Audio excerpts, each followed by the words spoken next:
দর্শক, গণতন্ত্র, গণমানুষ এবং গণমাধ্যম নিয়ে আমাদের সাপ্তাহিক অনুষ্ঠান নিটোল টাটা ৩ গতে আপনাদের স্বাগত। দর্শক, আপনারা জানেন আমাদের গণতন্ত্র এখনও পুনর্দমে প্রতিষ্ঠিত হয়নি। গণতন্ত্রকে শক্তিশালী করার জন্য সবার প্রচেষ্টার সাথে সাথে গণমাধ্যমও একটা ভূমিকা রয়েছে। আমরা আজকে এই ভূমিকা নিয়ে বিস্তারিত আলাপ করব। আমাদের দেশের গণতন্ত্রকে শক্তিশালী করার জন্য গণমানুষের সেবা, গণমাধ্যমগুলো কেমন ভূমিকা পালন করছে, এমন নানা প্রশ্নের উত্তর খোঁজার চেষ্টা করব নিটোল টাটা ৩ গতে। এই জন্য আপনাদের সঙ্গে আছি আমি সাইফুল হুদা, এবং আজকে এই অনুষ্ঠানের প্রথম পর্বের অতিথিরা হলেন বাংলাদেশ রাষ্ট্রবিজ্ঞান সমিতির সভাপতি অধ্যাপক ডক্টর আতাউর রহমান এবং ঢাকা বিশ্ববিদ্যালয়ের অপরাধ বিজ্ঞান বিভাগের চেয়ারম্যান অধ্যাপক ডক্টর জিয়া রহমান। এছাড়া আমাদের সাথে আছেন নানা পেশা শ্রেণীর প্রতিনিধি।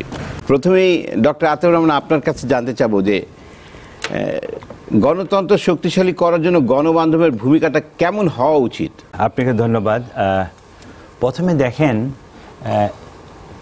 যদি ইংলিশে আমরা বলি মিডিয়া মানে কিন্তু বাহন বা মাধ্যম, ওখানে কিন্তু গণ নাই, কিন্তু আমরা কিন্তু অলরেডি গণযোগ করে ফেলছি। তার মানে হচ্ছে মিডিয়া গোল হচ্ছে জনগণ বা গণ মিনস জনগণের আশা আকাঙ্ক্ষাকে প্রতিফলিত করা। এটা হলো নাম্বার 1 ডিউটি। এটা বাহন ঠিকই, ওটাকে আমরা আবার বলি একটা তন্ত্রের মধ্যে ফেলছি, ওটাকে বলছে গণতন্ত্র। সুতরাং গণমানুষের যে ইচ্ছা শক্তি যদি প্রতিফলিত না হয় এই বাহনের মাধ্য দিয়ে, তাহলে কিন্তু আমরা গণমাধ্যম বলতে পারবো না।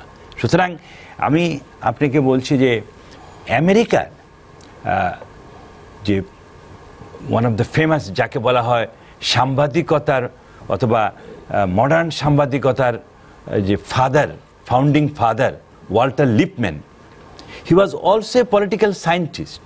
উনি রাজনীতি নিয়ে লিখেছেন। ওনার ফেমাস বুক হলো public opinion and public philosophy. তো উনি বলছিলেন যে ওনার একটা ফেমাস যে অ্যাকচুয়ালি এই যে মাধ্যমটা মিডিয়া, যেটাকে বলে প্রিন্ট বলেন, টেলিভিশন বলেন, এদের মূল উপপাদ্য হচ্ছে জনগণের যে সমস্ত দাবি দাওয়া শাসক গোষ্ঠীর কাছে তুলে ধরা, এবং শাসন যারা করে সেই শাসকদের যে দোষ ত্রুটি এটা জনগণের কাছেও তুলে ধরা, যাতে করে তারাও সতর্ক হতে পারে, তারাও নিজেদেরকে বদলাতে পারে। খালি দিন বদল বলতে এটা স্লোগান সর্বস্ব হওয়া উচিত নয়। দিন বদল মানে হচ্ছে এই মানুষগুলোর বদল। সুতরাং আমি বলছি যে এখানে জার্নালিজম ইজ ফেমাস। এবং উনি যেটা ওয়াল্টার লিপম্যান, উনি অনেক অরিজিনাল কাজ করেছেন। যেমন কোল্ড ওয়ার মনে পড়েছে, ওনার মুখ দিয়ে বের হয়েছে কোল্ড ওয়ার কথাটা। এটা আমরা পলিটিক্যাল সায়েন্টিস্ট বের করতে পারিনি। Media is so powerful in America, এবং এই গণতন্ত্রকে সুসংহত করার জন্য আমেরিকার মিডিয়া সবচেয়ে প্রণিধানযোগ্য ভূমিকা পালন করেছে। সুতরাং আমি এই একটা কথা দিয়ে বললাম। হ্যাঁ, এখন যদি আপনি বলেন যে মিডিয়া কি করে, মিডিয়া কি সত্যিকারভাবে পাবলিক ওপিনিয়ন প্রতিফলিত করতে পারে কি না, যেমন আপনি একটা বললেন মিডিয়া আরেকটা লিখলো, তাহলেই তো ডিসজাংচার আমরা বলি, তাহলে কিন্তু ব্যাহত হয়ে গেল। মিডিয়া জনগণ এখানে 9 জন একরকম বললো বা 8 জন একরকম বললো, মিডিয়া এমন করে উপস্থাপন করলো টেলিভিশনে অথবা এমন করে প্রিন্টেড পেপারগুলোতে লিখে দিল যাতে করে জনগণের আসল কথাটাও প্রতিফলিত করে। স্বাধীনতার বেলায় কতটুকু থাকা উচিত গণমাধ্যমের স্বাধীনতা? ওটা আমি আসছি। ফাংশন দিয়েই তো আপনার স্বাধীনতা। ফাংশনটা কি, ওটা ঠিক মতো করতে পারছেন কিনা। সুতরাং এটা একটা, যে মিডিয়া সত্যিকারভাবে জনগণের যে কথাটা, জনগণের যে ভয়েসটা, এটা ঠিক মতো পাবলিক ডোমেইন বা আমাদের সবার কাছে আনতে পারছে কিনা, এটা একটা অ্যাকিউরেসি অফ নিউ ইনফরমেশন। সেটা আরেকটা যেটা আপনি বললেন যে মিডিয়ার দায়িত্ব কি, প্রথম দায়িত্ব এইটা। এখন এই দায়িত্বের মধ্যে আমরা বলি যে media should be free, first concept. Freedom must be ensure. ওটা যদি স্বাধীন না হয় তাহলে কিন্তু করতে পারবে না। বাট স্বাধীন মানে কি, আমরা বলি যে স্বাধীনতা এতে, but it implies some duty, it implies some responsibility. এই রেসপন্সিবিলিটিটা কিভাবে ডিফাইন করব, সেটাই কিন্তু আজকে আপনি যেটা বলতে চাচ্ছেন। এখানে শুধু আমি একটা ইন্ট্রোডিউস করি, এই রেসপন্সিবিলিটি যদি আপনি বলেন তাহলে কিন্তু এইখানে 3 রকম শাসন এর উপরে নির্ভর করবে। একটা হচ্ছে, যদি আপনি দেখেন একটা দেশ একনায়কের যদি আন্ডারে থাকে, আপনি কখনো স্বাধীন হতে পারবেন না।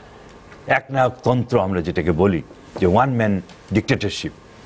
আবার যদি ধরেন আপনি যদি মনে করেন যে গণতন্ত্রের মধ্যে থাকে, হ্যাঁ, তাহলে আপনার ওটা কনস্টিটিউশনে বলে দেওয়া আছে যে you are free to express your civil, political and economic rights. সুতরাং ওটার যদি ডিফাইন হবে, সুতরাং আপনি সব কিছু তো বলতে পারবেন না যদি একনায়কতন্ত্র থাকেন। এখন আমাদের মতো দেশে হচ্ছে যে আমরা গণতন্ত্রও নয়, আবার একটা নায়কতন্ত্র না। আমাদেরকে মোস্টলি বলা হয় বাংলাদেশের মতো যে শাসন, তাকে বলা হয় একটা হাইব্রিড। হ্যাঁ, নির্বাচনে একটা হলো, কতজন ভোট দিল ওটা না হলেও হবে। ইউসি ভোট হয়তো, হ্যাঁ, 20%, 30% যাই যেরকম বলে, কেউ বললো যে 10%, তারপরেও একটা শাসন আমাদের চলছে। এইখানেই কিন্তু নির্ভর করে যে দায়িত্ববোধের যে সীমাটা, ওটা আমরা। স্যার, আপনার কাছে আবার আসবো। ডক্টর জিয়াউর রহমান, নিকট অতীতে আমরা দেখলাম যে সরকার একটা নীতিমালা করতে যাচ্ছে, এরকম একটা ঘোষণাও দিয়েছে। নীতিমালা মানেই তো নিয়ম কানুন বা এর মধ্যেই চলতে হবে। গণতন্ত্র বিকাশের জন্য সহায়ক হবে কতটুকু এই ধরনের নীতিমালা যদি করা হয়? ধন্যবাদ। বিষয়টি হচ্ছে যে আপনি কীভাবে জিনিসটিকে দেখছেন, দৃষ্টিভঙ্গিটা ইম্পর্টেন্ট। এখন এই নীতিমালাটা যদি, এবং এটার ব্যবহারটার উপর নির্ভর করছে কিভাবে আপনি ব্যবহার করছেন। তো আমি ব্যক্তিগতভাবে মনে করি আমাদের মতো দেশে, যেটাকে এখনো আধা পুঁজিবাদী, আধা সামন্তবাদী বা একটা ট্রান্সফরমেশনের দিকে সোসাইটি যাচ্ছে, যদি এরকমভাবে বলি একটা মডার্নাইজেশনের দিকে যাচ্ছে, আমরা সব কিছুই বলছি। অর্থাৎ আমাদের দায়িত্ব কর্তব্যগুলো কিন্তু এখনও ঠিক প্র্যাকটিসের মধ্যে সুস্পষ্টভাবে আসেনি। তো সেই জায়গায় যদি বলি, আমি মনে করি যে একটা নীতিমালা থাকা বাঞ্ছনীয়। এই জন্য দেখেন, আমরা যে আমাদের মতো দেশের লোকজন, যেখানে হয়তো যেই আরবানাইজেশন, ইন্ডাস্ট্রিয়ালাইজেশন, যে ইন্ডিকেটরগুলো বলা হয় মডার্ন সোসাইটি, সেগুলো যেহেতু হয়নি, আমরা এই স্বাধীনতা বলতে এই স্বাধীনতাটা কীভাবে ব্যবহার করতে হবে অবাধে আমরা এটাকে ব্যবহার করি। তো এটাকে আমি রেগুলেশন শব্দটা আমি ইউজ করতে চাই না। রেগুলেশন শব্দটা যখনই আসে আমাদের মতো দেশে, তখনই কিন্তু আমরা একটা ভয়ের সৃষ্টি হয় যে নীতিমালার মাধ্যমে কি আমাদের কোনো নীতি, মানে এটাকে কোনো রেগুলেট করা হচ্ছে কিনা। কিন্তু আমি ব্রড একটা জায়গার থেকে যদি আমি দেখি, আমি মনে করি যে একটা প্রিন্সিপাল উপর ভিত্তি করে এটা থাকা বাঞ্ছনীয়। দেখেন, আমি কয়েকটা বিষয়ে আলোকপাত করি কেন আমি বলছি যে এটা দরকার। প্রথমত, আমাদের এখানে এই যে ধরেন ইলেকট্রনিক মিডিয়া, এটা একেবারে নতুন। সো এখানে একটা ফ্লারিশ হচ্ছে, এখানে প্রচুর কলাকুশলী ইনভলভ হচ্ছে, এবং অনেক দিন প্রতিদিনই নতুন নতুন চ্যানেল আসছে। তো একটা কালচার যেটা বলি আমরা, সেই কালচারটা কিন্তু এখনও ডেভেলপ করেনি বিধায় আমরা বিডিআর মিউটিনি যখন হয়েছে, আমরা রানা প্লাজা হয়েছে, এ ধরনের অনেক ঘটনা হয়েছে। সেসব ঘটনা কিন্তু আমরা দেখেছি জার্নালিজমটা যেভাবে করা দরকার সেভাবে করা হয়নি। অনেক জায়গায় এই সমালোচনা এসছে। তো আমি মনে করি যে এই যে ব্রড রেঞ্জে কিছু যদি ফান্ডামেন্টাল প্রিন্সিপাল যদি থাকে, এটা কিন্তু এই ইন্ডাস্ট্রি ফ্লারিশ করতেও সাহায্য করবে। নাম্বার 2, আমাদের এখানে একটা কমন একটা সিনারিও, কমন একটা কালচার আছে, পলিটিসাইজেশন।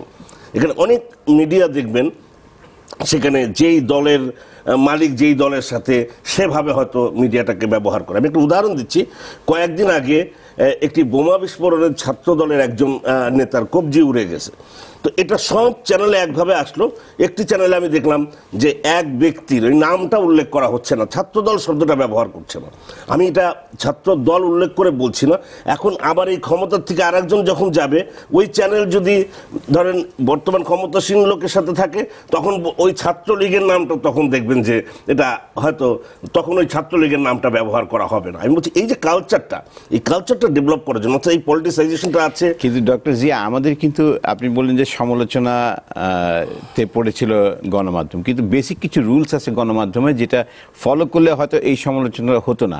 আর যেটা বলেন যে দায়িত্ব, কিছু কিছু আইন কানুন কিন্তু অলরেডি আছে গণমাধ্যমকে রেস্ট্রিক্ট করার জন্য বা যাতে ওভারস্টেপিং না হয়, এগুলি কন্ট্রোল করার জন্য কিন্তু আইন অলরেডি আছে। এইটার পরে যদি আবার একটা নীতিমালা করা হয়, তাহলে রেগুলেটরি বডি হয়ে যাবে না? আমি কিন্তু বারবার বলছি বলছি, দেখেন আমি অনেস্টলি বলছি, আমি একটা সমাজ বিজ্ঞানের একাডেমিক জায়গা থেকে বলছি। আমি ধরেন রেডিমেড গার্মেন্টস ইন্ডাস্ট্রির কথা ধরেন, এখানে এই যে গন্ডগোলগুলো হয়েছে, যেভাবে আপনি এখানে অবাধ স্বাধীনতা, এখানে মালিকরা বলছে যে এখানে মানে যাদেরকে আনা হয়েছে কাজ করছে গ্রামের গরিব মানুষ, তারা হয়তো যে টাকা পেতো আগে পেতো 200 টাকা, এখন তারা 3000 টাকা পাচ্ছে। কিন্তু এরকম করে কিন্তু তারা নানাভাবে তাদেরকে এক্সপ্লয়েট করেছে। আমাদের এখানে রেগুলেটরি এজেন্সিস কিন্তু আছে, ফ্যাক্টরি ইন্সপেক্টরের অফিস আছে, ডাইরেক্টরেট অফ লেবার আছে, তারা কিন্তু ফাংশন করেন। এখন আমরা কিন্তু বাইরের থেকে যখন আমাদের উপর চাপিয়ে দেওয়া হলো এই যে অ্যাকর্ড এবং অ্যালায়েন্স, আমরা দেখলাম যে প্রচুর সংখ্যক ইন্সপেক্টর নিয়োগ করা হলো। তো আমি খুব ব্রড জায়গা থেকে বলছি, আইন প্রতিটি জায়গায় আছে। আমরা এটাও দেখছি যে আইন কাজীর গরু কেতাবে আছে, গোয়ালে নেই। তো আমি যেটা আপনাকে লাস্ট যেটা আরেকটা জিনিস, তারপরে ধরেন কমার্শিয়ালাইজেশন, মিডিয়াতে আমরা হয়তো ইনভেস্ট করা হয়, ডেফিনেটলি কোন পর্যায়ে কতটুকু কমার্শিয়ালাইজ করতে হবে, ফিলান্থ্রপিক জায়গা কতটুকু রাখতে হবে, দেশপ্রেমের জায়গা কতটুকু রাখতে হবে। অর্থাৎ আমি কিন্তু এটাকে বারবার বলছি যে এটাকে রেগুলেটরি এজেন্সির মতো ব্যবহার না করে কিছু প্রিন্সিপাল, ব্রড প্রিন্সিপাল, এবং এটা এই মাধ্যমকে বা এই ইন্ডাস্ট্রিকে ডেভেলপ করতে সাহায্য করবে। তবে সেখানে অবশ্যই যে ভীতিটা আমাদের আছে যে একটি সরকার বা যে সরকার ক্ষমতায় থাকে, আমরা যেমন পলিটিসাইজেশনের কথা বললাম, রাষ্ট্রের এই মানে দখলদারিত্ব যে সরকার আসে, আমাদের এই কালচারটিও আছে। আমাদের মনে রাখতে হবে সরকার এবং আমাদের যে মিডিয়ার যারা পার্টনার আছে, একটা সুস্থ যদি রিলেশনশিপ না থাকে, ওই মনোভাব বা ওই কালচারটা দুই পক্ষেরই গ্রহণ করতে হবে। আমরা একটু ওনাদের কাছে জানতে চাবো কোনো প্রশ্ন আছে কিনা ওনাদের। আমি মোহাম্মদ জাহিদ আলম, আমি একটি এনজিওতে কর্মরত আছি। আমার প্রশ্ন হচ্ছে, আতর রহমান স্যার বলল যে মিডিয়া শুড বি ফ্রি। তো মিডিয়া যদি ফ্রি হয়, সেক্ষেত্রে আমরা যদি কোনো সংবাদকর্মীর জব সিকিউরিটি এনশিওর না করতে পারি, সেক্ষেত্রে তারা কিভাবে ফ্রিলি কাজ করবে? আচ্ছা, আর কারোর প্রশ্ন? আমরা কয়েকটা প্রশ্ন নিয়ে নিই স্যার আগে। আমি মুনিয়া তাসমিন, আমি একজন স্টুডেন্ট। আমার কোশ্চেন হচ্ছে যে এই যে চ্যানেলগুলো যে মাঝে মধ্যে হচ্ছে কিছু প্রোগ্রাম কিছু আছে, কিছু ইভেন্টগুলো টেলিকাস্ট করে, পাবলিশ করে, বাট দেখা যায় যে অনেক সময় চ্যানেলও অফ হয়ে যাচ্ছে কিছু কিছু কারণে, আমরা এটা বিগত দেখেছি। তো এখানে এই চ্যানেলগুলো এবং এই চ্যানেলে যারা এমপ্লয়ি আছে তাদের জব সিকিউরিটিটা কোথায়? আমি রকি, আমি একজন চাকরিজীবী। আমার প্রশ্ন হচ্ছে, গত 5 জানুয়ারি যে নির্বাচন, যখন নির্বাচনের দিন যখন বিভিন্ন চ্যানেলে যখন আমি চ্যানেলগুলো চেঞ্জ করে করে দেখছি, তখন দেখা যাচ্ছে যে যারা আমাদের রিপোর্টার বলেন, সাংবাদিক ভাইরা আছে, তারা বলছে যে প্রচুর পরিমাণে মানুষ, প্রচুর পরিমাণ জনগণ ভোট দিচ্ছে, তার ক্যামেরা দেখাচ্ছে, কিন্তু দেখা যাচ্ছে ক্যামেরার সামনে কোনো মানুষ, কোনো লাইনে কোনো মানুষ নাই, কিন্তু তারপরেও তারা এই কথা বলছে যে প্রচুর পরিমাণ জনগণ ভোট দিচ্ছে, 50%, 60%, 80% ভোট প্রত্যেকটা কেন্দ্রে পড়ছে। আসলে এটাই কি দায়িত্বশীল গণমাধ্যম? এটা হচ্ছে আমার প্রশ্ন। আমি মোহাম্মদ নজরুল ইসলাম নিলয়, আমি একজন স্টুডেন্ট। আমার কোয়েশ্চেন হচ্ছে, একটা দেশকে রিপ্রেজেন্ট করার জন্য কিন্তু একটা মানে প্রধানভাবে রিপ্রেজেন্ট করে হচ্ছে গণমাধ্যম।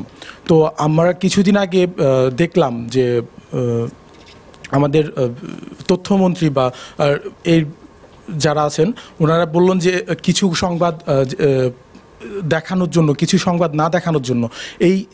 এই ব্যাপারগুলোতে কি দায়িত্বশীল গণমাধ্যমের প্রতি কোনো ইনফেক্ট পড়তেছে কিনা, বা অ্যাকর্ডিং টু ল এটা কি আদৌ কোনো ব্যাপার আছে কিনা এরকম যে কোনো সংবাদ দেখানো যাবে, কোনো সংবাদ দেখানো যাবে না, বা যারা ক্ষমতাসীন তাদের সংবাদ দেখাবেন? আমি ডক্টর আতরুন আপনার কাছ থেকে শুরু করি আগে রেসপন্স। আমি দুটো প্রশ্নতে একই রকম। হ্যাঁ, একটা হচ্ছে জব সিকিউরিটি। হ্যাঁ, একটা হচ্ছে যে এটা কিন্তু নীতিমালার মধ্যে আসতে পারে। নীতিমালা প্রণীত হবে দুটো কারণে। একটা হচ্ছে মিডিয়া কিভাবে গভর্নড হবে, মিডিয়া কিভাবে শাসিত হবে নিজেদের মধ্যে।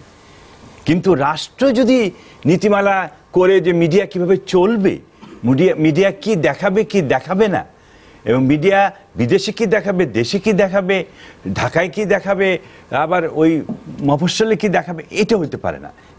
এইখানে আমি বলি যে দুটো, একটা জিনিস হলো একটা culture, Democratic culture of a society, এটাতে কন্ট্রিবিউট করে মিডিয়া। কালচারটা কি? আমরা তো লেখাপড়া এটা শিখছি। কালচারটা হচ্ছে লেখাপড়া এবং অ্যাওয়ারনেস, এবং তার সঙ্গে সঙ্গে কিছু প্র্যাকটিসও করতে হবে। এখন মিডিয়া যদি কালচারাল কনটেক্সট আমাদের দেখতে হবে, মিডিয়াকে যদি ওইভাবে মিডিয়া কালচারের মধ্যে না নেওয়া হয়, এই জন্য আমি বলছি স্বাধীনতা মিডিয়ার জন্য 1 নম্বর, they must be free what they have seen. Reporting এ গোলমাল হতে পারে, হি হ্যাজ সিন সামবডি, এখন ওটা ছাত্র লীগ না ছাত্র দল, ওটা ভেরিফিকেশনে তারা কিছুটা গোলমাল করতে পারে, কিন্তু ওটা হলো ইন্টারপ্রিটেশন। আমি যে কোনো নিউজের ইন্টারপ্রিটেশন। একটা মিনিট স্যার, আপনাকে আপনি যদি খুব গভীরভাবে পর্যালোচনা করেন এই মিডিয়ার ইয়েগুলো, আপনি দেখবেন যে কিছু মিডিয়া একটা দলকে বেশি কভারেজ দেয়, আর একটা মিডিয়া, আর কিছু মিডিয়া বর্তমান সরকারি দলকে, কিছু মিডিয়া ডেফিনেটলি তারা হয়তো আবার এর মাঝামাঝি আছে একটা। তো সেই জায়গার থেকে আমি কথাটি বলছি, মানে মৌলিক জায়গায় কিন্তু একটা সমস্যা আছে। রাইট, এইখানে আমি সেকেন্ড আমার যেটা প্রপোজিশন, যেটা you all should share, is the ethics. I can win an argument, but আমার এথিক্স খারাপ হতে পারে। আমি খুব জ্ঞানী ব্যক্তি, কিন্তু আমার তো নীতি নেই, নীতি বিগর্হিত। তাহলে কিন্তু আমরা বলি যে খুব যুক্তি, কিন্তু সত্য কথা বললো না। That's what you are saying. এথিক্সটা, এখানে মিডিয়ার এথিক্সটা খুব ইম্পর্টেন্ট আমি বলি। আর থার্ড পয়েন্ট যেটা আমি যোগ করছি, প্র্যাকটিস। প্র্যাকটিসটা হচ্ছে রিয়েলিটি চেক। যেমন you are a part of a, you are working in a particular media, হ্যাঁ, যেমন একটা ডেইলি স্টারে বা একটা এনটিভিতে ইউ আর ওয়ার্কিং, ওখানে কি ধরনের প্র্যাকটিস হচ্ছে। হ্যাঁ, ইউ সি ইউর কলিগস, সে কিভাবে রিপোর্টিং করছে, your editor and sub editor and other এডিটারকে কিভাবে প্র্যাকটিসের মধ্যে আনছে। সে যদি বলে এই এটা চেক করছো তো ঠিক আছে নাকি ইনফরমেশন, এইখানে একটা স্যানিটাইজেশন আমরা বলি, স্যানিটাইজেশন বা ফিল্টারিং একটা লাগবে। So any news you can't just push through, এটা কিন্তু প্র্যাকটিসে নির্ভর করে। হোয়াট টু ড্র, যেমন you are correct, in a very sensitive time you just push one name at the cost of other, যে একজনের নাম দিলাম যাতে করে ও দোষী হয়। এইটা মিডিয়া করে বাংলাদেশেও, আমরা দেখেছি যে পুরাপুরি ভেরিফিকেশন করে না, যেখানে এথিক্যাল একটু, as you are correctly said, একটা পার্টিজান অ্যাটিটিউড নেওয়ার চেষ্টা করে। আর 2 নম্বর হচ্ছে স্যানিটাইজেশন প্রসেস ঠিক নেই, এটা ভার্টিক্যালি ডিটারমিন হতে পারে। যেমন you are just a field reporter, you give it to a sub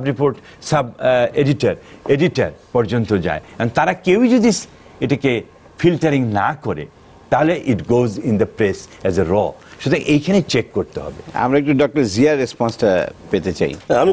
আমি একটু হঠাৎ আমার একটা ইন্টারেস্টিং স্টেটমেন্ট মনে পড়লো। আমি মন্ট্রিয়লে একটা কনফারেন্সে ছিলাম, তখন একজন প্রফেসর, দিল্লি ইউনিভার্সিটির একজন প্রফেসর, সেখানে একটা কনফারেন্সে পেপার প্রেজেন্ট করার সময় আমাদের সাথে একটা কথা হচ্ছিল যে আমাদের বিশ্ববিদ্যালয়গুলো, আমি নিজের প্রফেশনালি সমালোচনা করি তাহলে এটা আরও গ্রহণযোগ্য হবে, যে আমাদের ঢাকা বিশ্ববিদ্যালয়, এখানে আমাদের স্বাধীনতা অবারিত, কিন্তু আপনি যে দেখবেন যে এই বিশ্ববিদ্যালয়গুলোতে অনেক শিক্ষক আছে, তারা দিনের পর দিন ইউনিভার্সিটিতে আসে না, দিনের পর দিন ক্লাস করে না, করায় না। সো এই যে এখন এই জায়গাটা কিন্তু আমাদের বলা হয় যে ইথিক্যাল জায়গা, আমরা we are guided by our consent, বিবেকের দ্বারা পরিচালিত। মানে আমি বলছি যে মানে অধিকার মানে এই নয় যে অবারিত স্বাধীনতা আমি ভোগ করব কিভাবে। আপনি দেখেন আমাদের এখানে দীর্ঘদিন যেভাবে মিছিল মিটিং মানুষের, মানে সাধারণ মানুষকে অবজ্ঞা করে দিয়ে, তাদের অসুবিধা করে দিয়ে করা হতো। এখন আমি ওই জায়গা থেকেই বলছি যে আসলে একটা নীতিমালা, এটা আসলে আমাদের এই শিল্প বিকাশের জন্যই, এবং একটা ম্যাচিউর পলিটিক্যাল একটা ম্যাচিউর সংস্কৃতি ডেভেলপ করার জন্যই দরকার। যে প্রশ্নটি করা হয়েছে আমি সংক্ষেপে খুব দ্রুত উত্তর দিচ্ছি। জব সিকিউরিটি নিয়ে যেটা করা হয়েছে, দেখেন এখানেও কিন্তু এক ধরনের, একদিকে আমরা পুঁজিবাদী বিশ্ব, আধুনিক বিশ্বকে সমর্থন করি, আপনি ওইসব জায়গায় যান, দেখবেন যে ওখানে জব সিকিউরিটি আমরা এখানে যা বলি তার চেয়ে তারা কিন্তু অধিকাংশ ক্ষেত্রেই তাদের সেগুলো মার্কেটের দ্বারা নিয়ন্ত্রিত। আপনাকে স্যাক করে দিচ্ছে, কিন্তু আলটিমেটলি আপনার সিকিউরিটি কিন্তু নানা কারণে এটা হতে পারে, কিন্তু ডেফিনেটলি আমি মনে করি আমাদের একটা মাঝামাঝি জায়গায় থাকা ভালো। 5ই জানুয়ারি ইলেকশনের কথা বলছি, আমি জানি না 5ই জানুয়ারি, কিন্তু আমি যতদূর দেখেছি যে আমাদের মিডিয়া কিন্তু রোলটা কিন্তু মোটামুটি, আমার যতটুকু অবজারভেশন ছিল, তারা কিন্তু মোরলেস এরকম কথাই বলেছে যে এই এখানে যে একেবারে খুব ভালো জনগণ পার্টিসিপেট করেছে, সে ধরনের কথা বলেছে বলে আমি অন্তত শুনিনি। তথ্যমন্ত্রীর যেটা, এটা খুব ইন্টারেস্টিং, এটা আমি অবজার্ভ করেছি। এবং এখানে দুটো ডাইমেনশন আছে। একটি ডাইমেনশন হচ্ছে আপনি যদি এটাকে একদম ভার্বেটিম বা লিটারেলি দেখেন, আপনি যদি এটা লিটারেলি দেখতে যান, তখন কিন্তু আপনার মনে হবে যে এটা একটা মানে খবরদারি করা হচ্ছে। আর এটাকে যদি আপনি একেবারে ভার্বেটিম বা একেবারে টোটো করে না দেখেন, তাহলে এর মধ্যে একটা এসেন্স হচ্ছে। কারণ আমি যে কথাটি বলেছি যে অনেক চ্যানেল তারা কিন্তু মাত্র ডেভেলপ করছে, তারা এটা কিন্তু, মানে আমরা বলছি একসাথে থাকেন, যেভাবে একই সাথে খবর প্রচার হচ্ছে 2 মিনিট 5 মিনিট পর পর। এখন যেভাবে গাড়ি আগুন ধরছে মনে হচ্ছে সারা বাংলাদেশে আগুন ধরছে। আমি একটু এই যে রকির ইয়েতে একটু রেসপন্স করতে চাই। সেটা হলো যে আপনি 5ই জানুয়ারি ইলেকশনের কথা বলেন, যে রিপোর্টার বলছে এক, দেখাচ্ছে আরেক জিনিস। এটা অনেক সময় জার্নালিজমের টেকনিক হিসাবেও বলা হয়, যদি কোনো বার থাকে বা কোনো বাধা সে ফিল করে, ভিজুয়াল কিন্তু কথা বলে যে ছবি কথা বলে, ছবি তো কথা বলছে, সেই কি বলছে ওইটা তখন আপনি ইচ্ছা করলে অবজেক্ট করে, ওই দেখানোটা ইজ সিইং ইজ বিলিভিং, ওই থিওরিতে রিপোর্টার তখন চলে যায়। এটা একটা টেকনিক হতে পারে। দায়িত্বশীল গণমাধ্যম নিয়ে আরো কথা বলবো একটা ছোট্ট বিরতির পরে, আমাদের সঙ্গেই থাকুন।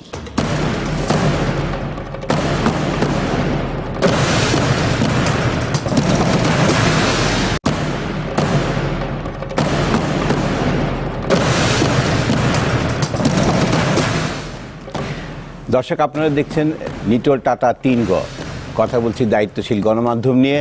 আলোচকরা হলেন অধ্যাপক ডক্টর আতাউর রহমান এবং অধ্যাপক ডক্টর জিয়া রহমান। আতাউর রহমান স্যার, আপনার কাছে আমার একটা প্রশ্ন, যে অবাধ তথ্যপ্রবাহ এই যুগে গণমাধ্যম সংক্রান্ত কি কোনো নীতিমালার প্রয়োজন আছে?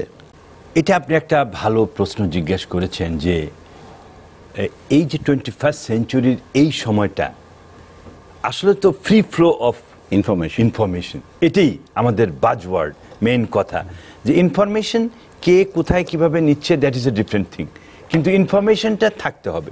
কিন্তু এর মধ্যে আবার মিস ইনফরমেশনে ঢুকে যায়, উই কল ইট ডিসইনফরমেশন, তখন পার্থক্য নির্ণয় করা কঠিন হয়ে যায়। সুতরাং এটাও একটা চ্যালেঞ্জ। তো এইখানে আমি এই জন্যই বলছি যে এইখানে একটা স্যানিটাইজেশন, এইখানে একটা ফিল্টারিং দরকার আছে। বাট এটা হচ্ছে কি, একটা হচ্ছে যে আপনি নিজে নিজে যদি ফিল্টার করেন, যেমন আপনি একটা ফরেন প্রেসে একটা কথা বের হলো, আপনি ওই কথাটা আপনার পেপারে বা আপনার ন্যাশনাল কনটেক্সটে, আপনার কালচারে ওটা প্রকাশ করবেন কি না। It's the free flow highways, information highways দিয়ে যাচ্ছে, you just take it and then put. এইটা আপনাকে, আমি মনে করি এইখানে একটা দায়িত্ববোধ আছে, যে এটা আমাদের কনটেক্সটে, আমাদের মন মানসিকতায়, আমাদের যে ভ্যালুস বা আমাদের যে ট্রেডিশন, আমাদের যে কালচার, ওর মধ্যে এটা ফিট করে, or the level of technology or economic, ওগুলোর মধ্যে দেখতে হবে। This is one challenge. Second, যেটা আমি বাংলাদেশ এবং পৃথিবীর সব দেশেই মিডিয়া, আমরা তো একেবারে লিখেই দিছি গণমাধ্যম, মানে জনগণের আশা আকাঙ্ক্ষা প্রতিফলিত, জনগণের ইচ্ছা শক্তি, জনগণের সব কিছু। কিন্তু আনফর্চুনেটলি এই যে জন বা গণ থেকে আমরা এখন দেখছি যে ক্ষমতা এবং স্বার্থ, এদিকে মিডিয়ার ঝোঁক বেশি। এটা ওয়ার্ল্ড ওয়াইড একটা ট্রেন্ড আছে, যে ক্ষমতা কার কাছে, তাকে ধরো। অফকোর্স ক্ষমতা যার কাছে তাকে ধরতে হবে, টু মেক দেম অ্যাকাউন্টেবল। যে ক্ষমতা, যে সিদ্ধান্ত নেয় পলিসি মেকার, তাকে অ্যাকাউন্টেবল করার জন্য জনগণের কাছে ওখানে ক্ষমতা। কিন্তু ক্ষমতার করিডোরে যে আপনিও ক্ষমতাবান হবেন, আপনি স্বার্থ লাভ, এই যে আমরা বলি পারপেচুয়েশন, ওটা কিন্তু মিডিয়ার উদ্দেশ্য হওয়া উচিত না।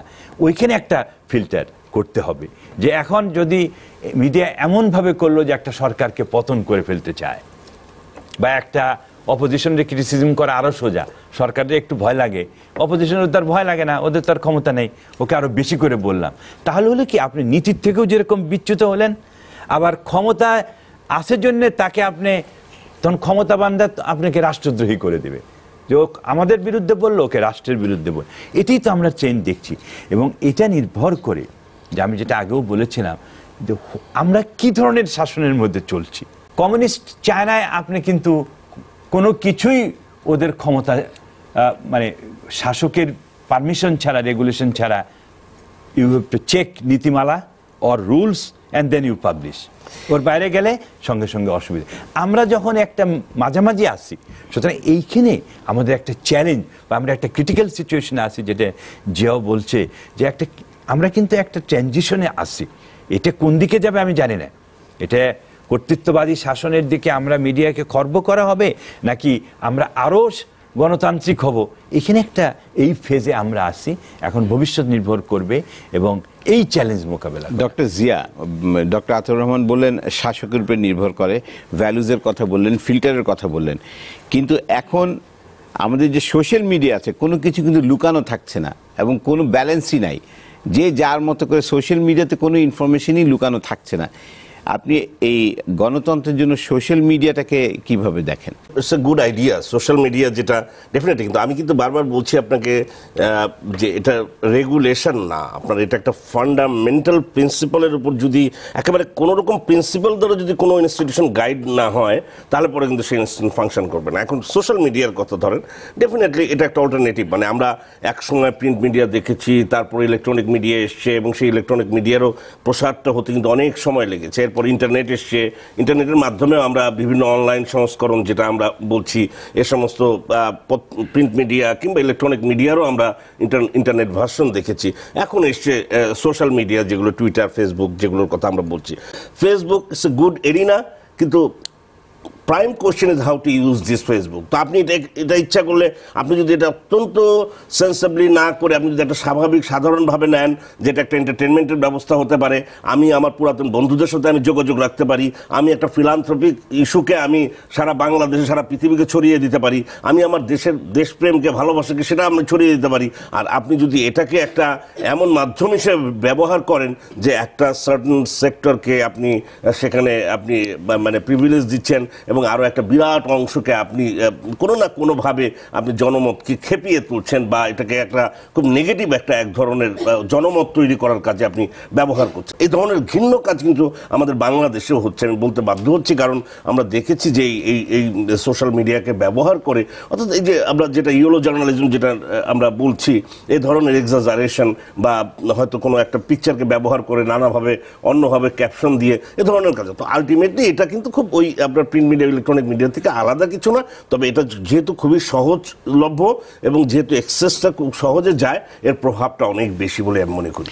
ডক্টর আতাউর রহমান, অবাধ তথ্য এই কার্যকরী কোনো বিরোধী দল কিন্তু এখন নাই। মানে আমাদের পার্লামেন্টে বিরোধী দল আছে, কিন্তু কার্যকরী যেরকম হওয়া উচিত ব্যালেন্সটা, সেই ব্যালেন্সটা নাই। সেই জায়গায় গণমাধ্যম কি ভূমিকাটা রাখতে পারছে? বাংলাদেশে আমরা সবসময় অত্যন্ত গর্বিত হই যে আমাদের একটা ভাইব্রেন্ট এবং একটা খুবই প্রাণবন্ত মিডিয়া। প্রাণবন্ত যতটুকুই হোক না কেন, media was open and free, you see, ওটা আমরা মনে করছি। It's a, I am not saying absolutely free, nothing is absolute, you know, সেই সেন্সে বলছি না, বাট রিলেটিভলি ফ্রি, আর রিলেটিভলি কম্পারেটিভলি। আমেরিকাও যে একেবারে সব ফ্রি, ইউ শুড নেভার থিঙ্ক, হ্যাঁ আছে, কিন্তু এগুলোকে ওভারসি করার যে পদ্ধতি, এটা কিন্তু ইম্পর্টেন্ট।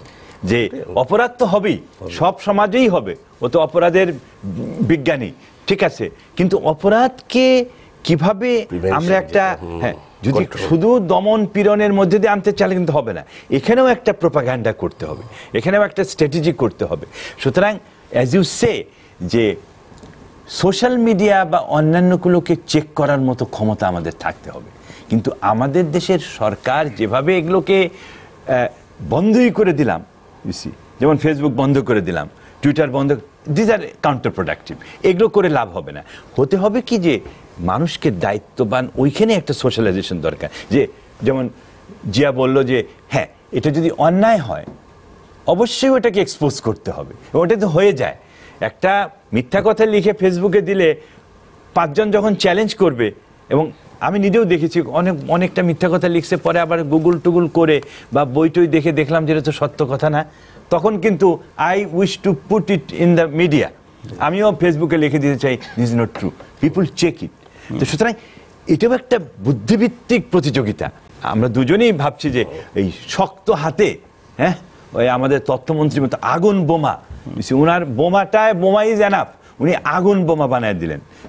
তো আগুন তো বের হয় সব বোমার থেকে। আমরা কয়েকটা প্রশ্ন নিয়ে নিই স্যার। আতাউর রহমান স্যার বললেন যে মিডিয়ার কাজ হচ্ছে ক্ষমতাসীনদেরকে ধরা, গণতন্ত্র যেটা আছে সেটা হচ্ছে ক্ষমতাসীনকে ধরা, কিন্তু আমরা এখন দেখতেছি মিডিয়া ক্ষমতাসীনকে না ধরে অপোজিশন পার্টি যে আসে তাকে ধরছে, তা এমনভাবে ধরছে যে তাদের কোনো আরও নিজের মতো করে মিডিয়াতে সেটা প্রচার করছে। আসলে এটাই কি দায়িত্বশীল গণমাধ্যম? আপনি জিজ্ঞেস করেন। আমি ইফতেখার ইবনে জাফর, আমি একজন ছাত্র। আমার কোশ্চেন অধ্যাপক ডক্টর জিয়া রহমান স্যারের কাছে। আমরা অনেক সময় দেখতে পাই পত্রপত্রিকায় প্রায় সবসময় প্রচার হইতেছে পাত্র চাই বা নিয়োগ বিজ্ঞপ্তি, পাত্রী চাই, কিন্তু এগুলি বেশিরভাগই প্রতারণার ফাঁদ। কিন্তু এই ক্ষেত্রে মিডিয়া জানা সত্ত্বেও কি কারণে এইগুলি ছাপা হচ্ছে, বা এই ক্ষেত্রে মিডিয়ার কতটুকু দায়িত্বশীল? আমার কোশ্চেন হচ্ছে, আমরা দেখি যে মিডিয়াগুলো কোনো একটা কিছু ঘটার সাথে সাথে তা পরিবেশন করার জন্য হুমড়ি খেয়ে পড়ে, কার আগে কে পরিবেশন করবে পপুলারিটি বাড়ানোর জন্য, এবং এটা বাড়াতে গিয়ে আমরা কি সত্যি সংবাদটা পরিবেশন করছি কি না এবং এটা কতটুকু সত্যতা এটা যাচাই না করে মানে ব্যাপারটা ঘটার আগেই আমরা কিন্তু দেখা যায় যে সংবাদটি পরিবেশন করে ফেলতেছি। এক্ষেত্রে আমাদের কতটুকু দায়িত্বশীলতা কাজ করে? আমি হাসান, চাকরিজীবী। আমার প্রশ্ন হচ্ছে, বর্তমান বাংলাদেশে প্রেক্ষাপটে গণমাধ্যমের স্বাধীনতা আছে কি না এবং কেন নাই? আরেকটা প্রশ্ন হচ্ছে, বর্তমান বাংলাদেশে গণতন্ত্র আছে কি? স্যার আপনার থেকে শুরু করি রেসপন্সটা। না, প্রথম আমি ওনাকে ক্ষমতাসীনদের ধরা না, ক্ষমতাসীনদেরকে জবাবদিহিতার মধ্যে আনা। আমি বলছি যে অ্যাকাউন্টেবল, কারণ একটা জনস্বার্থ বিরোধী কাজ করলো এবং যারা ক্ষমতায় যাবে তাদেরকেও অ্যাকাউন্টেবল করতে হবে। যেমন এই যে বিরোধী দল যে সমস্ত প্রোগ্রাম দিচ্ছে, হরতাল, অবরোধ, আগুন, আমি তো এর খুব বিরোধিতা করি, এর বিরুদ্ধে। কেন? এবং তাদেরকেও জবাবদিহি করতে হবে। কেন? রাজনীতি কি এগুলো? ইসি আমরা তো পড়ি নেই, আমরা তো জানি না এরকম রাজনীতি হতে পারে। এটা তো এরকম যেরকম। আবার আপনি যখন রাষ্ট্রীয় ক্ষমতাকে যথেচ্ছ ব্যবহার করেন, সেটাকেও বিরুদ্ধে বলতে হবে। আমরা বলতেছি ওটা মিডিয়ার মূল কাজ, যে একটা ব্যালেন্স সমাজে তৈরি করা। অপরাধ কখন হয়? If you push some groups to the extreme, তারা অপরাধ করবে। আবার ইউ অ্যালাউ সাম গ্রুপ যে যা ইচ্ছে তাই করো, ওটাও অপরাধ করবে। সুতরাং আমরা চাইছি যে ওই যে ক্ষমতার ভারসাম্য এবং আমাদের যে স্থিতিশীল তো বজায় রাখা, ইন এ সেন্স সামাজিক মূল্যবোধের মধ্যে, সামাজিক শক্তির মধ্যে, এটা কিন্তু এটা আনতে হবে, সামাজিক চেতনাকে ওইভাবে আনতে হবে। আমরা ওইটা যদি না ব্যালেন্স করতে পারি তাহলে কিন্তু এধার ওধার হয়ে যায়, এটা একটা। সুতরাং আমি ওই সেন্সে বলছি। আবার রাজনীতিকেও ওইরকম সেন্টারে আনতে হবে। এক্সট্রিম পোলারাইজেশন করে কিন্তু কেউ লাভ হতে পারে নাই, ওটা ব্যর্থ রাষ্ট্রের দিকে যাবে। এক্সট্রিম পোলারাইজেশন যে সমস্ত কান্ট্রিতে হয়েছে, ইউ উইল এগ্রি যে কোনো সময়ই এইটা ভালো হয় নাই ওই দেশের জন্য। আরেকটা যেটা বলছেন যে ওইটাই বলছি, স্বাধীনতা আমাদের আছে। আমি বলছি যে রিলেটিভলি এটা এখন কিছুটা আমরা দেখছি, it's a kind of you know there is a call cyber war. তাহলে গণমাধ্যমের কর্মীরা প্রশাসনের চাপে পড়ে অথবা সরকার দলের চাপে পড়ে তারা মিথ্যা সংবাদ প্রচার করে থাকে। আমরা তো সবসময় বলি যে গণতান্ত্রিক যে শক্তিগুলোকে বিকশিত করতে দিতে হবে, মিডিয়াকে ফ্রির মধ্যে রেসপন্সিবল করতে হবে। আমি এই জন্যই প্রথম উচ্চারণ করছি যে ওদেরকে স্বাধীনতা দিয়েই আবার ওর মধ্যে বাঁধতে হবে নৈতিকতা এবং দায়িত্ববোধের মধ্যে বাঁধতে হবে। Doctor Zia response. আমি যেটা বলছি, একটা প্রশ্ন ছিল যে পাত্রী চাই, চাকুরি চাই, এই ধরনের দিয়ে প্রতারণা। ডেফিনেটলি এই ধরনের প্রতারণা অনেক আগের থেকেই ছিল এবং এই ধরনের প্রতারণা কিন্তু ওয়েস্টেও আছে, শুধু আমাদের দেশের না। এবং এটা কিন্তু আমাদের দেশে আছে। আমি যেমন আপনি যদি মানে লেট নাইটে দেখেন চ্যানেলগুলো, দেখবেন যে এমন সমস্ত ঐশ্বরিক বাণী দেয় বিভিন্ন প্রতিষ্ঠান যে এই নিলে আপনার ভাগ্য খুলে যাবে। এটা কিন্তু খুব অবাধে চলাচল করছে। তবে ডেফিনেটলি আমি মনে করি যে এগুলো একটা ট্রায়াল অ্যান্ড এররের মধ্যে যাচ্ছে। যে কথাটা আমি প্রথমেই বলেছিলাম যে একটা আমাদের একটা ট্রানজিশনাল ফেজে আছি, সব জায়গায় ইনস্টিটিউশনে, গণমাধ্যমও যে জায়গায় আছে, আমি মনে করি ট্রায়াল অ্যান্ড এররের মধ্য দিয়ে এটা যাবে। আরেকটা জিনিস বলা হয়েছে, মিডিয়া হুমড়ি খেয়ে পড়ে যে একটা নিউজ, এই কথাটাও কিন্তু একই কথা। যেমন আমি রানা প্লাজার উদাহরণ টেনেছিলাম যে মানে নিউজ করতে হবে কবরের মধ্যে নিচে নেমে যে নিউজ করা হচ্ছে, কোন জায়গাটায় কতটুকু এটা ইথিক্যাল জায়গা, মোরাল জায়গা। তো এই জায়গাটিও কিন্তু আমি একইভাবে বলছি।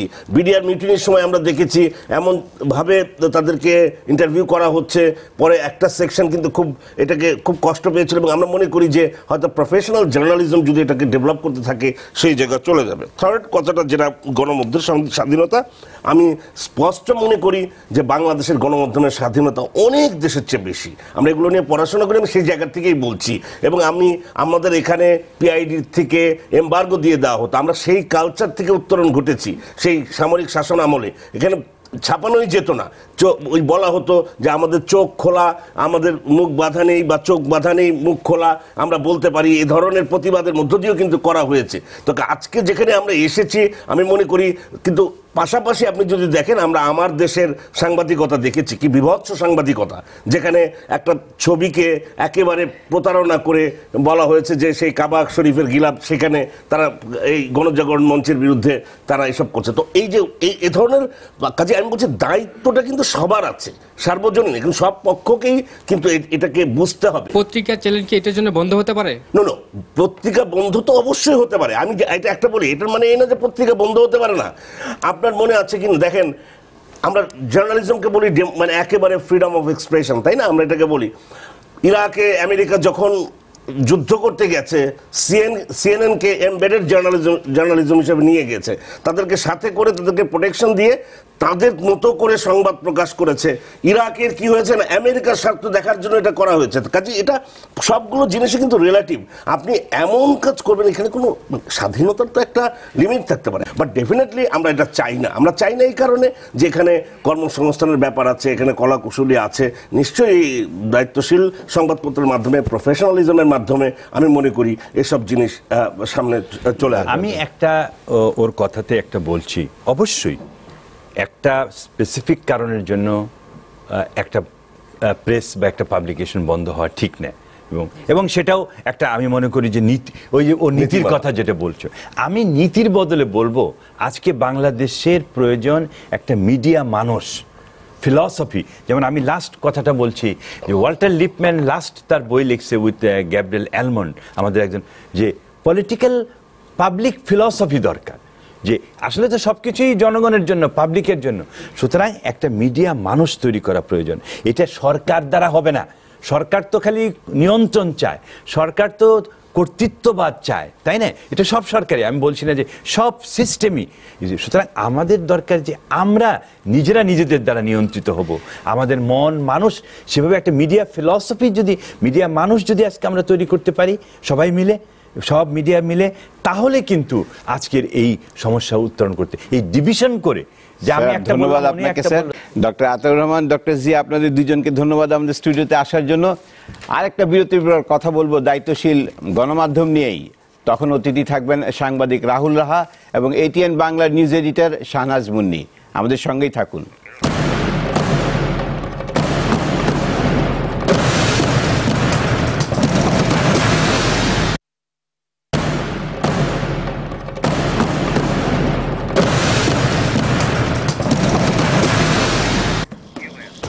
নিটোল টাটা ৩ গয়ের এই পর্যায়ে আমরা কথা বলবো গণমাধ্যমের দুইজন পরিচিত মানুষের সাথে। তারা হলেন সাংবাদিক রাহুল রাহা এবং এটিএন বাংলার নিউজ এডিটর শাহনাজ মুন্নি। আর শুরু থেকেই আছেন আমাদের সাথে সকল বিভিন্ন শ্রেণী পেশার প্রতিনিধি।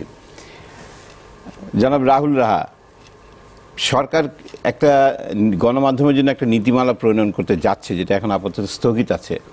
নীতিমালা মানেই তো নিয়ম কানুন, এগুলির মধ্যে চলা। গণতন্ত্রের জন্য কতটুকু এটা এফেক্টিভ হবে, আর গণমাধ্যম এটাকে কিভাবে কোপ করবে? আপনি যদি সম্প্রচার নীতিমালার কথা বলে থাকেন, যেটি নিয়ে আমরা কিছুদিন আগে ব্যাপক আলোচনা হয়েছে এবং সেটি নিয়ে আলোচনা হয়ে একতরফা শেষ হয়েছে বলা যেতে পারে, কিন্তু সেটি এই মুহূর্তে ঠিক কার্যকর নেই। যে অর্থে নীতিমালা অবশ্যই থাকা দরকার। আমরা জানি যে যেহেতু গণমাধ্যমে কাজ করি, পত্রিকার একটা সম্পাদকীয় নীতিমালা থাকে, টেলিভিশনের একটা সম্পাদকীয় নীতিমালা থাকে, এবং সব ক্ষেত্রে নীতিমালা থাকা দরকার। সেই নীতিমালাটা কতখানি কর্মসহায়ক আর কতখানি সহায়ক নয়, কতখানি কন্ট্রোলিং, সেটা দেখার বিষয়। গণমাধ্যমের ক্ষেত্রে আমার বক্তব্য হচ্ছে, গণমাধ্যম তথ্য পরিবেশন করবে, কিন্তু সে যেন ভুল তথ্য না পরিবেশন করে, মিথ্যা তথ্য পরিবেশন না করে, বা যে তথ্য বিভ্রান্তি তৈরি করতে পারে, অর্ধসত্য, সেইগুলো প্রচারের ক্ষেত্রে কী পলিসি হবে, সেই সমস্ত ব্যাপারে অবশ্যই নীতিমালা থাকা উচিত। এবং সেটি আমার মনে হয় জবাবদিহিতা, কারণ গণমাধ্যম জবাবদিহিতার ঊর্ধ্বে নয়।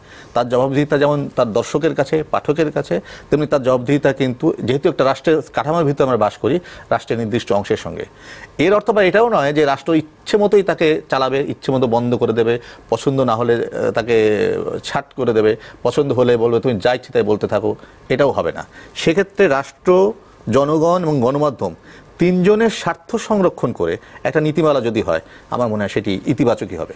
কিন্তু রাহুলরা, আমাদের তো অলরেডি আইনে অনেক কিছু আটকানো আছে, যেমন ব্লাসফেমি ল আছে, মিডিয়া কীভাবে চলে, প্রেস কাউন্সিল আছে যেখানে গিয়ে আপনি কমপ্লেন করতে পারেন, বিভিন্ন এথিক্স আছে, প্রেস কাউন্সিল আছে যেখানে কমপ্লেন নিয়ে যাওয়া যায়। তারপরে একটা নীতিমালার কেন দরকার পড়বে? এটা কি রেগুলেটরি বডি হয়ে যাবে না?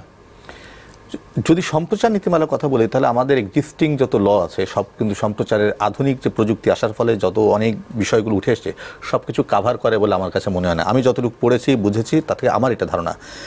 আর আইন কানুনের কথা যদি বলেন, প্রতিষ্ঠানের কথা যদি বলেন, বাংলাদেশের তো প্রচুর আইন, কোথাও প্রয়োগ কত কম থাকে। আমরা যদি অতি সাম্প্রতিককালে দেখেছি যে সন্ত্রাস বিরোধী আইনের একটা প্রয়োগের চেষ্টা চলছে বা বেশ কিছু মামলা হয়েছে, অথচ এটা বাইরেও কিন্তু অনেক কিছু অ্যাকশন নেওয়া যায়। আবার এই আইনটা আসার কারণে আবার অনেক ধরনের সহিংসতা নতুন ধরনের মানুষ বোধ করছে না নতুন আইন হয়েছে, নতুনভাবে প্রয়োগ হবে। আমাদের সব কিছু যখন নতুন নতুন থাকে তখন এক ধরনের কার্যকারিতা থাকে, একটু পুরনো হলে সেটা গাড়িতেই বলেন, টেলিভিশনে বলেন, বাড়িতে বলেন, আমরা সব কিছু নতুন জিনিসটাকে যত ভালোভাবে প্রয়োগ করি একটু পুরনো হলে সেটাতে আমাদের ব্যবহার থাকে না। সেই ক্ষেত্রে আমার বক্তব্য হচ্ছে যে যদি পুরনো আইনকে পর্যালোচনা করতে হবে নতুন নীতিমালা করার ক্ষেত্রে, অবশ্যই পুরনো জিনিস যেগুলো আছে সেগুলো পর্যালোচনা করতে হবে। আমি যতদূর জানি যে তথ্য মন্ত্রণালয় যে কাজটি করেছিলেন তাতে পুরনো বিষয়গুলোকে যথেষ্ট পর্যালোচনা করা হয়েছিল এবং সেক্ষেত্রে যারা কাজ করেছিলেন তারা বাংলাদেশের সাংবাদিকতা ক্ষেত্রের অনেক পুরোধা ব্যক্তিত্বরা ছিলেন এবং তারা অনেক অভিজ্ঞ মানুষ। ফলে তাদের সেই উদ্যোগটা একেবারেই যে তারা না বুঝে করেছেন সেটা নয়। তবে আমি মনে করি যে সময়ের সঙ্গে সবকিছু আপডেট করা দরকার। সেই আপডেটেশনের অংশ হিসাবে যদি নীতিমালা আসতে পারে, আর আপডেট করার ক্ষেত্রে ওইটাই তো মাথায় রাখতে হবে যে কোনটা আমার প্রয়োজন আছে কোনটা প্রয়োজন নেই। এবং 1841 সালের যে ধরেন মৃত্যুদণ্ড নিয়ে যত ধরনের আইন আছে আজকের দিনে এসে কিন্তু সেগুলো নিয়ে নতুন করে মানুষ ভাবছে, সারা দুনিয়াতেই ভাবছে। ফলে সেই বিষয়গুলো তো নতুন করে ভাবনা হতেই পারে। আর যখন ভাববে তখন হয় আইনের সংশোধনী করতে হবে, নয় নতুন আইন করতে হবে। ফলে সেটি আমি মনে করি না যে কোনো কিছু। মূল বিষয়টা হচ্ছে যে এই নীতিমালা, এই আইন গণমাধ্যমের কি কণ্ঠরোধ করবে না গণমাধ্যমের স্বাধীনতা নিশ্চিত করবে, গণমাধ্যমের কর্মীদের কণ্ঠরোধ করবে না কর্মীদের নিরাপত্তা নিশ্চিত করবে, এই আইন জনগণকে কি সামনের দিকে এগিয়ে নেবে না প্রতিক্রিয়াশীল তৈরি করবে, এই আইন রাষ্ট্র কি এর থেকে ট্যাক্স পেয়ে উপকৃত হবে নাকি শুধুমাত্র রাষ্ট্র তার প্রচার যন্ত্র হিসেবে ব্যবহার করবে কিংবা কিছু লোক শুধুমাত্র রাষ্ট্রের সরকারের বিরুদ্ধে প্রচারের মাধ্যম হিসেবে ব্যবহার করবে। এই প্রশ্নগুলোর জায়গাতে ফয়সলা করেই সব নীতিমালা হওয়া উচিত। শাহনাজ মুনির, নিউজ ম্যানেজার হিসেবে আপনি এটা কি মনে করেন যে নীতিমালাটা আপনার জন্য ভালো হবে না একটা রেগুলেশনের মধ্যে পড়ে যাবেন? ধন্যবাদ আপনাকে। সম্প্রচার নীতিমালার দাবি কিন্তু সাংবাদিকদেরই ছিল। যখন প্রায় সময় বলা হতো যে আপনার গণমাধ্যমগুলো কারো কোনো কিছুই মানছে না, ইচ্ছা খবর বলে যাচ্ছে, যা ইচ্ছা তাই বলে যাচ্ছে, তখন কিন্তু সাংবাদিকরাই বলেছে যে একটা সম্প্রচার নীতিমালা আমাদের হওয়া জরুরি। সম্প্রচার নীতিমালা, আমি রাহুলার সঙ্গে একমত যে সম্প্রচার নীতিমালা চেয়েছে যাতে সাংবাদিকতাটা আরও বিকশিত হয় এবং সেটি একটি ভালো এবং ইতিবাচক ধারার মধ্যে দিয়ে চলতে পারে। সেই জন্য সম্প্রচার নীতিমালা যদি হয় যে সাংবাদিকের স্বাধীনতার পরিপন্থী কিংবা যদি আপনার এরকম বলা হয় যে এই সরকার ঠিক করে দিবে কি করতে হবে না করতে হবে, সেরকম সম্প্রচার নীতিমালা কিন্তু সাংবাদিকরা চায়নি। আরেকটা জিনিস বলা হয়েছিল আমার যদ্দূর মনে পড়ে যে সম্প্রচার নীতিমালাতে একটি কমিশন গঠন করার কথা, যারা আসলে ঠিক করবে যে গণমাধ্যম যেগুলো দেখাচ্ছে সেগুলো ভালো হচ্ছে কি মন্দ হচ্ছে কিংবা কোনটি রাষ্ট্রের পক্ষে যাচ্ছে কোনটি রাষ্ট্রের বিপক্ষে যাচ্ছে, এরকমও কিছু ঠিক করার কথা ছিল। এবং সেটা নিয়েই সাংবাদিকদের একটা বড় প্রশ্নবোধক ছিল যে ওই কমিশনটা আসলে কারা চালাবে এবং তারা আসলে কতখানি বুঝবেন যে কোন জায়গাটা ঠিক হচ্ছে কোন জায়গাটা না হচ্ছে। তো এগুলো নিয়ে অনেক রকম বিতর্ক হচ্ছে। সরকারও বোধহয় চাইছেন যে সবার একটা সম্মতির মাধ্যমে একটা সম্প্রচার নীতিমালা করতে। তো আমি সম্প্রচার নীতিমালার পক্ষেই, আমি মনে করি যে এটা দরকার। জনাব রাহুল রাহা, সোশ্যাল মিডিয়াতে কিন্তু সব কিছুই প্রচার হয়ে যাচ্ছে। আমরা যেগুলি এথিক্সের কারণে অথবা সেলফ সেন্সরশিপের কারণে দিতে চাই না সেগুলি চলে আসে। সেই জায়গায় কনফ্লিক্টটা সাংবাদিকতার সাথে কিভাবে আসবে? যখন আমি টেলিভিশনে কাজ করি, যখন আমি পত্রিকায় কাজ করতাম বা ভবিষ্যতে যদি আমি অনলাইনে কাজ করি, জানি না কখন কোথায় কী কাজ করতে হবে, কিন্তু আমি তো at the end of the day সাংবাদিকতাই করব। সাংবাদিকতা আমি যখন করি তখন আমি তথ্য চেক, কাউন্টার চেক করি। তথ্যটা সঠিক কিনা, Accuracy আছে কিনা। অ্যাকিউরেসি, এই জন্য নীতিমালা দরকার। আমি অ্যাকিউরেট তথ্য, সোশ্যাল মিডিয়াতে আমি যা ইচ্ছে তাই লিখতে পারি। সোশ্যাল মিডিয়ায় আমি অন্তত 100 ওয়েবসাইট মানে ফেসবুক পেজের কথা বলতে পারবো যারা মিথ্যা ছাড়া কিচ্ছু লেখে না। তারা রাজনৈতিক মিথ্যা লেখে, ধর্মীয় মিথ্যা লেখে, সামাজিক মিথ্যা লেখে, নারীর বিরুদ্ধে অপপ্রচার চালায়, যারা দেশের শ্রদ্ধ ব্যক্তিদের বিরুদ্ধে অপপ্রচার চালায়, হত্যার হুমকি দেয়। এগুলো তো আপনি গণমাধ্যম হিসেবে আপনি কি পারবেন এই আপনার টেলিভিশনে কালকে সকালে ঘোষণা দিতে যে রাহুল রাকে হত্যা করা হবে, রাহুল ভালো হয়ে যা, না হলে তোকে হত্যা করা হবে? You can't say this. Social media is not a responsible media.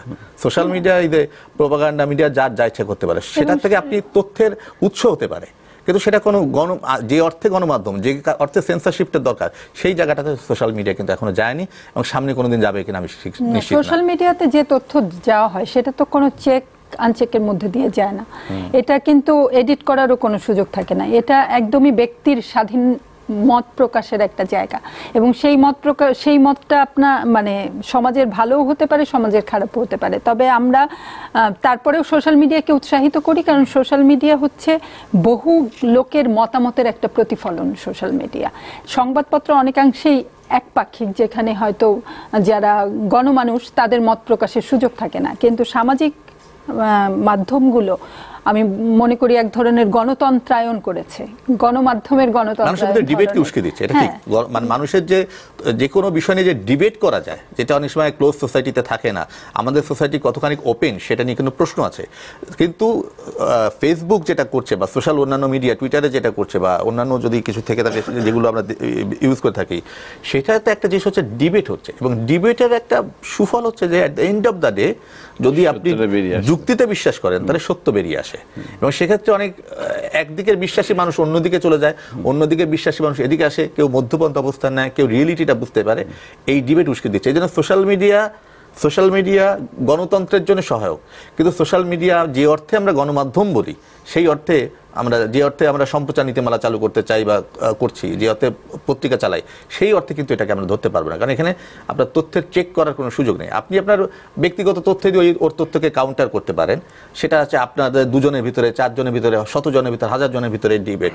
But that's not the যে অর্থে আমরা গণমাধ্যমে কাজ করি, যে গণতন্ত্র, গণমাধ্যম, গণমানুষ, এর যে গণমাধ্যম, সেই গণমাধ্যম কিন্তু গণমাধ্যমের তো একটা সবচেয়ে বড় ক্রাইটেরিয়া যে তার বস্তুনিষ্ঠতা থাকতে হবে। আমরা যে কথাটা বলছি, এবং দায়িত্বশীল হতে হবে।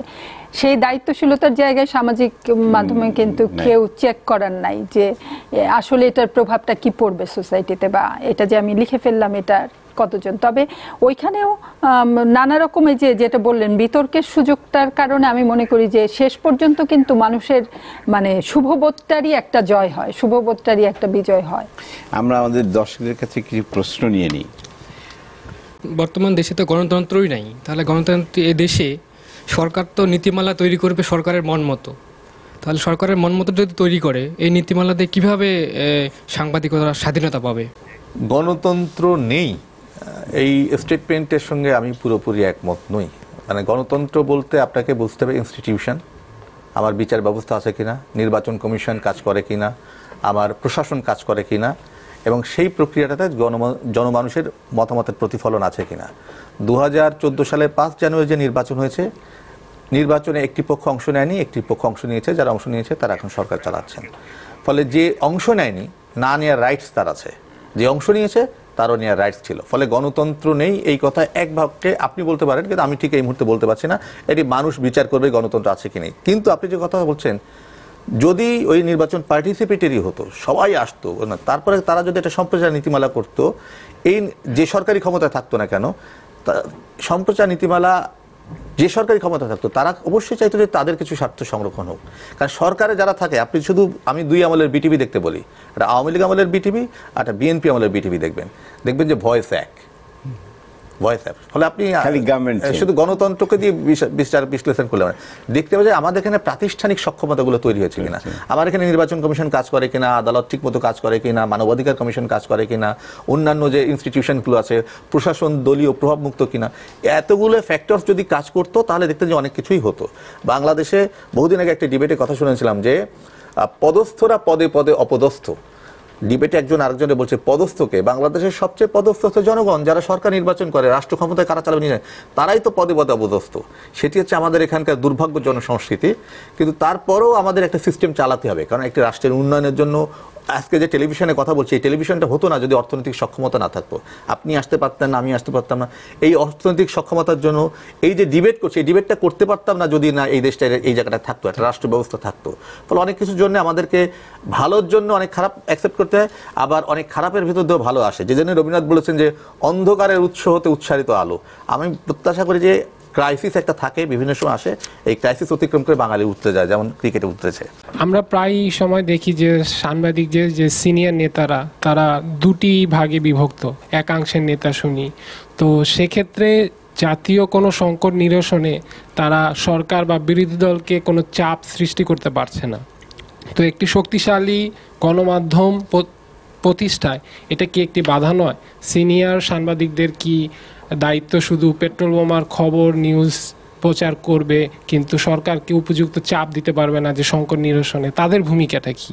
আপনারা জানেন যে এই দেশটা এক সময় পুরো উপমহাদেশ একটা দেশ ছিল, তারপরে ব্রিটিশ একটা রুল চালু করলো, ডিভাইড অ্যান্ড রুল, ভাগ করো শাসন করো, তাতে সুবিধা হয়। পরে হিন্দু মুসলমানের ভাগ করে দিল, পাকিস্তান হলো, বাংলাদেশ হলো। পাকিস্তান হওয়ার পর পাকিস্তানি সরকার চিন্তা করলো উর্দু আর বাংলা ভাগ করো, তারপরে চিন্তা করলো বাঙালি আর পাঞ্জাবি ভাগ করো।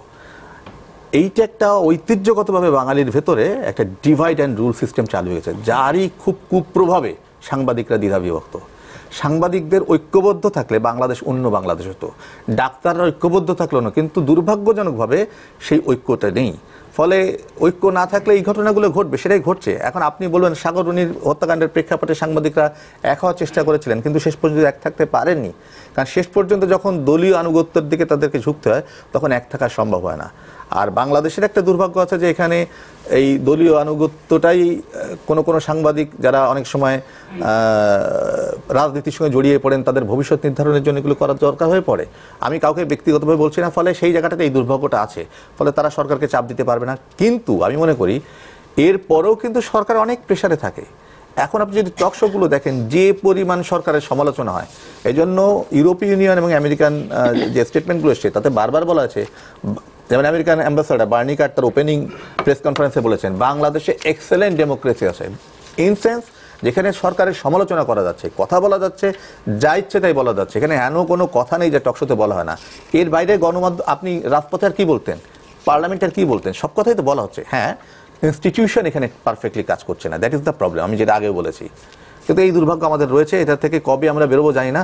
তবে আমি সাংবাদিক হিসেবে মনে করি সাংবাদিকই, তার আর কোনো পেশা থাকা উচিত না, তার আর কোনো নেশা থাকা উচিত না। আমার একটা প্রশ্ন হচ্ছে, সাংবাদিকরা যখন আপনার সংবাদ প্রকাশ করতে যায় বা কোনো দেখা যাচ্ছে যে আমাদের যে আইনশৃঙ্খলা রক্ষাকারী বাহিনী, দেখা যাচ্ছে যে সাংবাদিকরা আইনশৃঙ্খলা রক্ষাকারী বাহিনীতে হচ্ছে নির্যাতিত হচ্ছে, মাঝে মধ্যে দেখা যাচ্ছে টেলিভিশনে আমরা এই জিনিসটা দেখতে পাই। তো সেই ক্ষেত্রে গণমাধ্যম কোনো ব্যবস্থা নিচ্ছে বা নিবে কিনা সেটা আমি জানতে চাচ্ছি। মুন্নি বলেন এটা প্রফেশনাল হ্যাজার্ড সম্বন্ধে। আচ্ছা, ধন্যবাদ। যে প্রশ্নটা আপনি করেছেন আমি যদি বুঝে থাকি যে অনেক সময় সংবাদ সংগ্রহ করতে গিয়ে সংবাদকর্মীরা আইনশৃঙ্খলা বাহিনীর হাতে নির্যাতিত হয়, তাই তো? সেটা কেন হয়? আচ্ছা, যখন কোনো একটি ঘটনা ঘটে তখন তো একটা বিশৃঙ্খল পরিস্থিতিই থাকে। সাধারণত কখন হয় এটা? তখন কে সাংবাদিক আর কে সাধারণ মানুষ সেটা তো গায়ের মধ্যে লেখা থাকে না। অনেক সময় হয়তো আইনশৃঙ্খলা রক্ষাকারী যারা বাহিনী আছে তারা বুঝতে পারে না, না বুঝে অনেক সময় হয় যে তারা সাংবাদিকদেরকে আহত করে কিংবা নির্যাতন করে, অনেক সময় বুঝেও করে, অনেক সময়। আমি জানতে চাচ্ছি সেটা, দেখুন দেখা যাচ্ছে যে একজন সাংবাদিক যখন কোনো সংবাদ প্রচার করতে রেকর্ড করতে গেছে, সেক্ষেত্রে দেখা যাচ্ছে যে গণমাধ্যম পরিচয় দেওয়ার পরে দেখা যাচ্ছে যে আইনশৃঙ্খলা বাহিনী তার উপর ঝাঁপিয়ে পড়তেছে। এটা কেন? না, এটা সব সময় হয় না, এটা কিছু কিছু ক্ষেত্রে হয়। কারণ আপনারা তো জানেনই যে সংবাদ কর্মী যারা আছে তারা সবসময়ই কোনো একটা ঝামেলার মধ্যে গিয়েই সংবাদ সংগ্রহ করে, কিন্তু সবসময় যে আইন শৃঙ্খলা রক্ষাকারী বাহিনী তাদের উপর ঝাঁপিয়ে পড়ে সেটা ঠিক নয়। তাহলে তো আমাদের কাজ করা।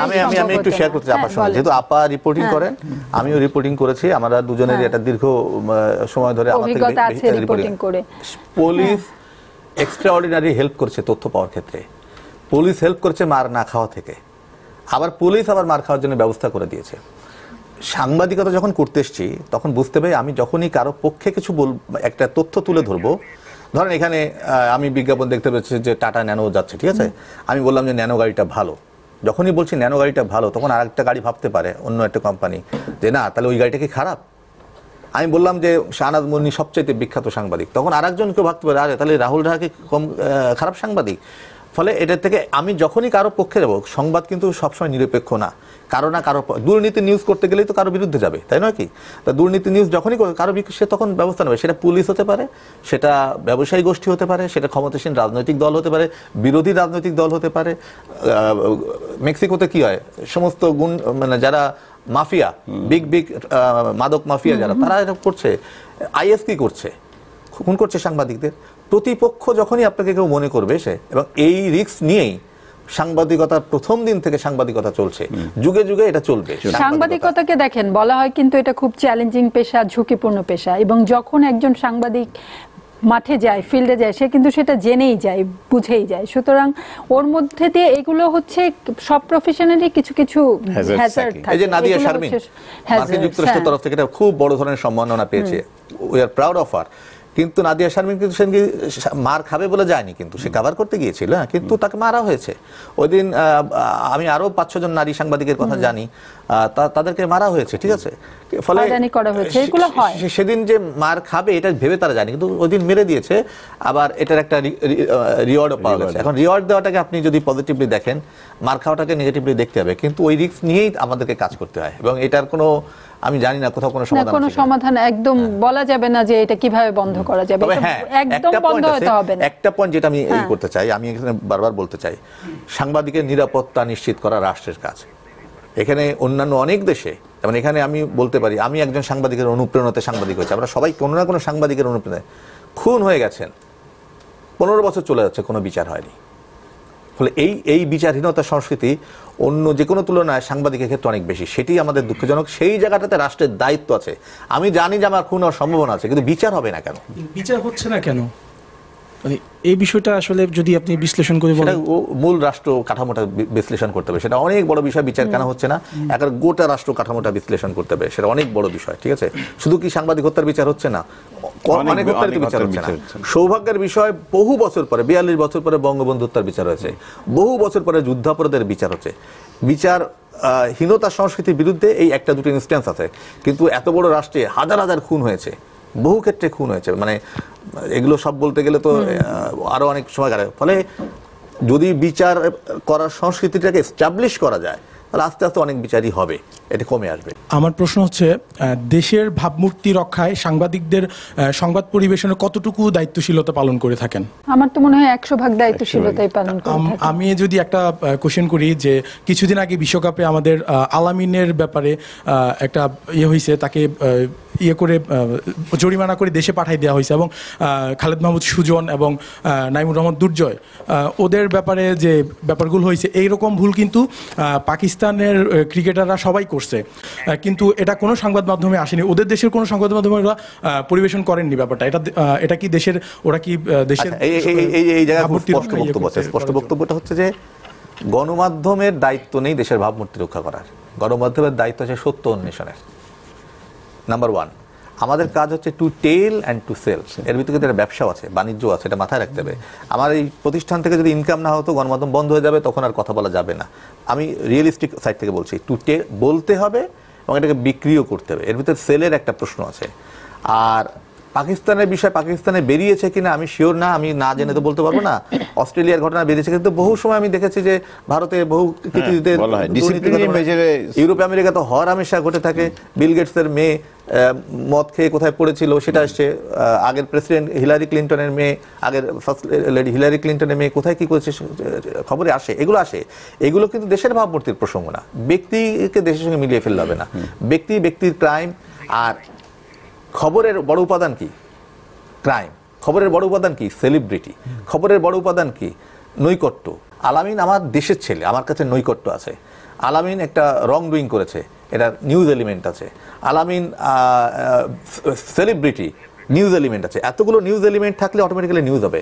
নিউজ ডিপেন্ড করে নিউজ এলিমেন্টের উপরে। এটা পাকিস্তানের লোকের কাছে এটা কোনো গুরুত্ব নাই, ভারতের লোকের কাছে এটা গুরুত্ব। আমরা একটা ছোট্ট বিরতি নিয়ে আসি। নিটল টাটা 3 গতে একটা ছোট্ট বিরতি নেব, ফিরে এসে আবার আপনাদের সাথে পাবো এই আশা করি যাচ্ছি।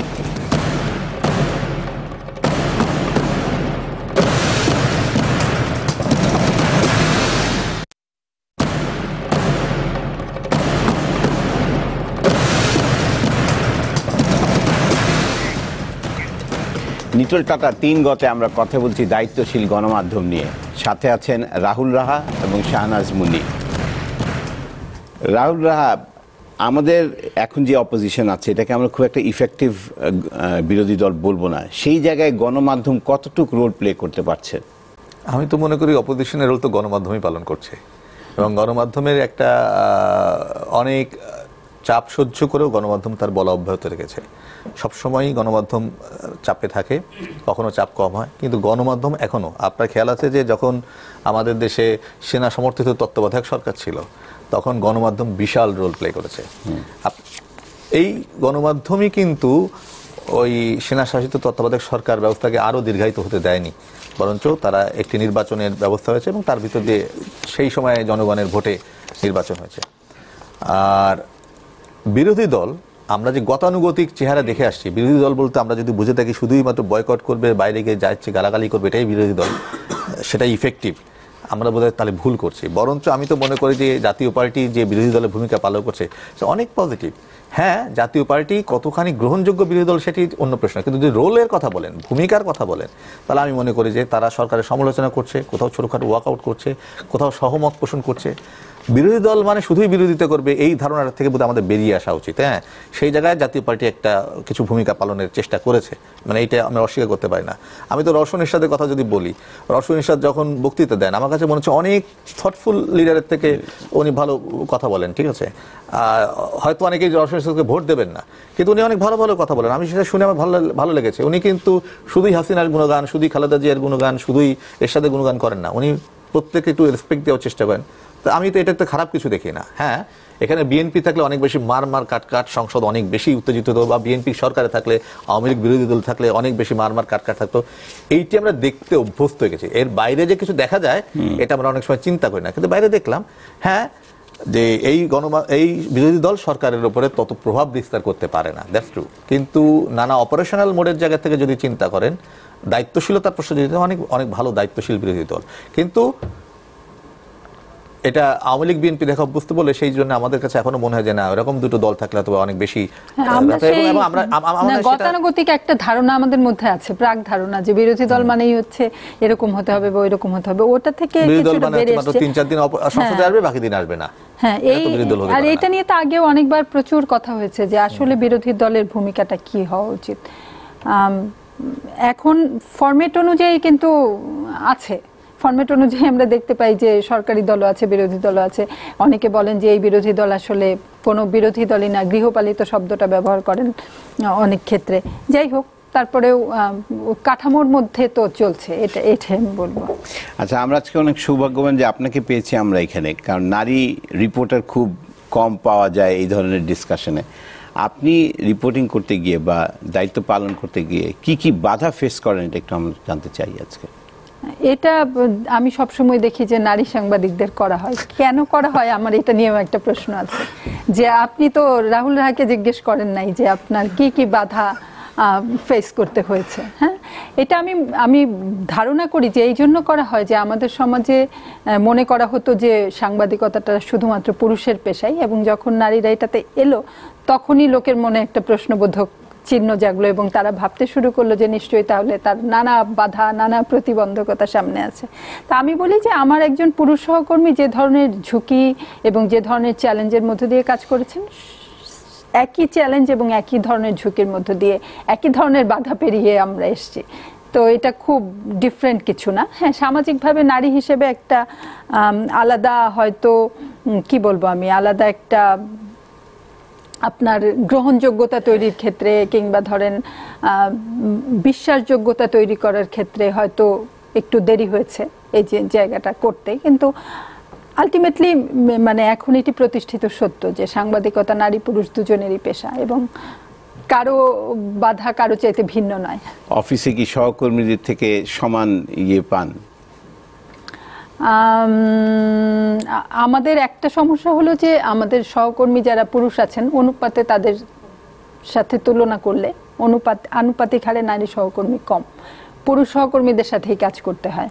এবং আমরা যদি ইলেকট্রনিক মিডিয়ার কথা ধরেন, যাদের যিনি ক্যামেরা পার্সন, যিনি ভিডিও এডিটিং করেন, সবাই তো পুরুষের সংখ্যাই তার মধ্যে বেশি। তো তাদের সহযোগিতা অবশ্যই আছে। আমি বলবো যে আমরা তাদের সহযোগিতা এবং একটা মর্যাদাপূর্ণ অবস্থানে থেকেই কাজ করি, সহযোগিতা নিশ্চয়ই পাই। কেরিয়ার ডেভেলপমেন্টের সময়, ক্যারিয়ার ডেভেলপমেন্টের ক্ষেত্রে এটা কিছু সমস্যা হয়তো থাকে, কিছু তো আছেই এখন পর্যন্ত। কারণ সত্যি বলতে কি যে আমাদের এই সমাজ হচ্ছে পুরুষতান্ত্রিক সমাজ, এবং এই সমাজে নারীর কাজকে ওইভাবে মূল্যায়ন করা হয় না, এবং নারীর মেধা এবং শ্রম ওইভাবে মূল্যায়িত হয় না। এটা আমাকে স্বীকার করতেই হবে, সেটা সাংবাদিক হই আর যেই হই বা অন্য পেশায় হলেও। তো এই সমস্যাটা আছে। আমরা নারীদের কাছ থেকে প্রশ্ন নিব, বলেন প্লিজ।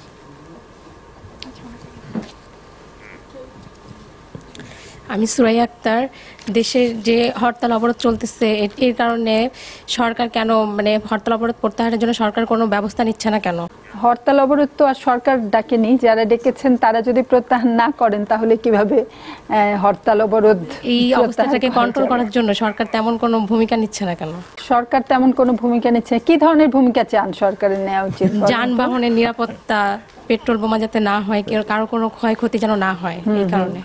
সেটা তো সরকার নিচ্ছে, সবসময় কিন্তু বলা হচ্ছে যে সরকার জনগণের নিরাপত্তা দিতে চায় এবং দিচ্ছে। নানা রকম ব্যবস্থাও নেওয়া হয়েছে, যেমন এখন কিন্তু রাতের বেলা বাস চালানোটা বন্ধ করা হয়েছে। আপনার পুলিশের সংখ্যা তেমন কোনো ভূমিকা নিতে পারে না, আইন শৃঙ্খলা বাহিনীর সংখ্যা বাড়ানো হয়েছে বিভিন্ন জায়গায়, ঝুঁকিপূর্ণ জায়গায়। কিন্তু বাংলাদেশ হচ্ছে এত মানুষের দেশ, 16 কোটি মানুষের দেশ, সেখানে কত বোধহয় একটা অনুপাত আছে না, 1000 মানুষের জন্য একজন পুলিশ, বা 30,000 লোকের জন্য একজন পুলিশ, 30,000 লোকের জন্য একজন পুলিশ।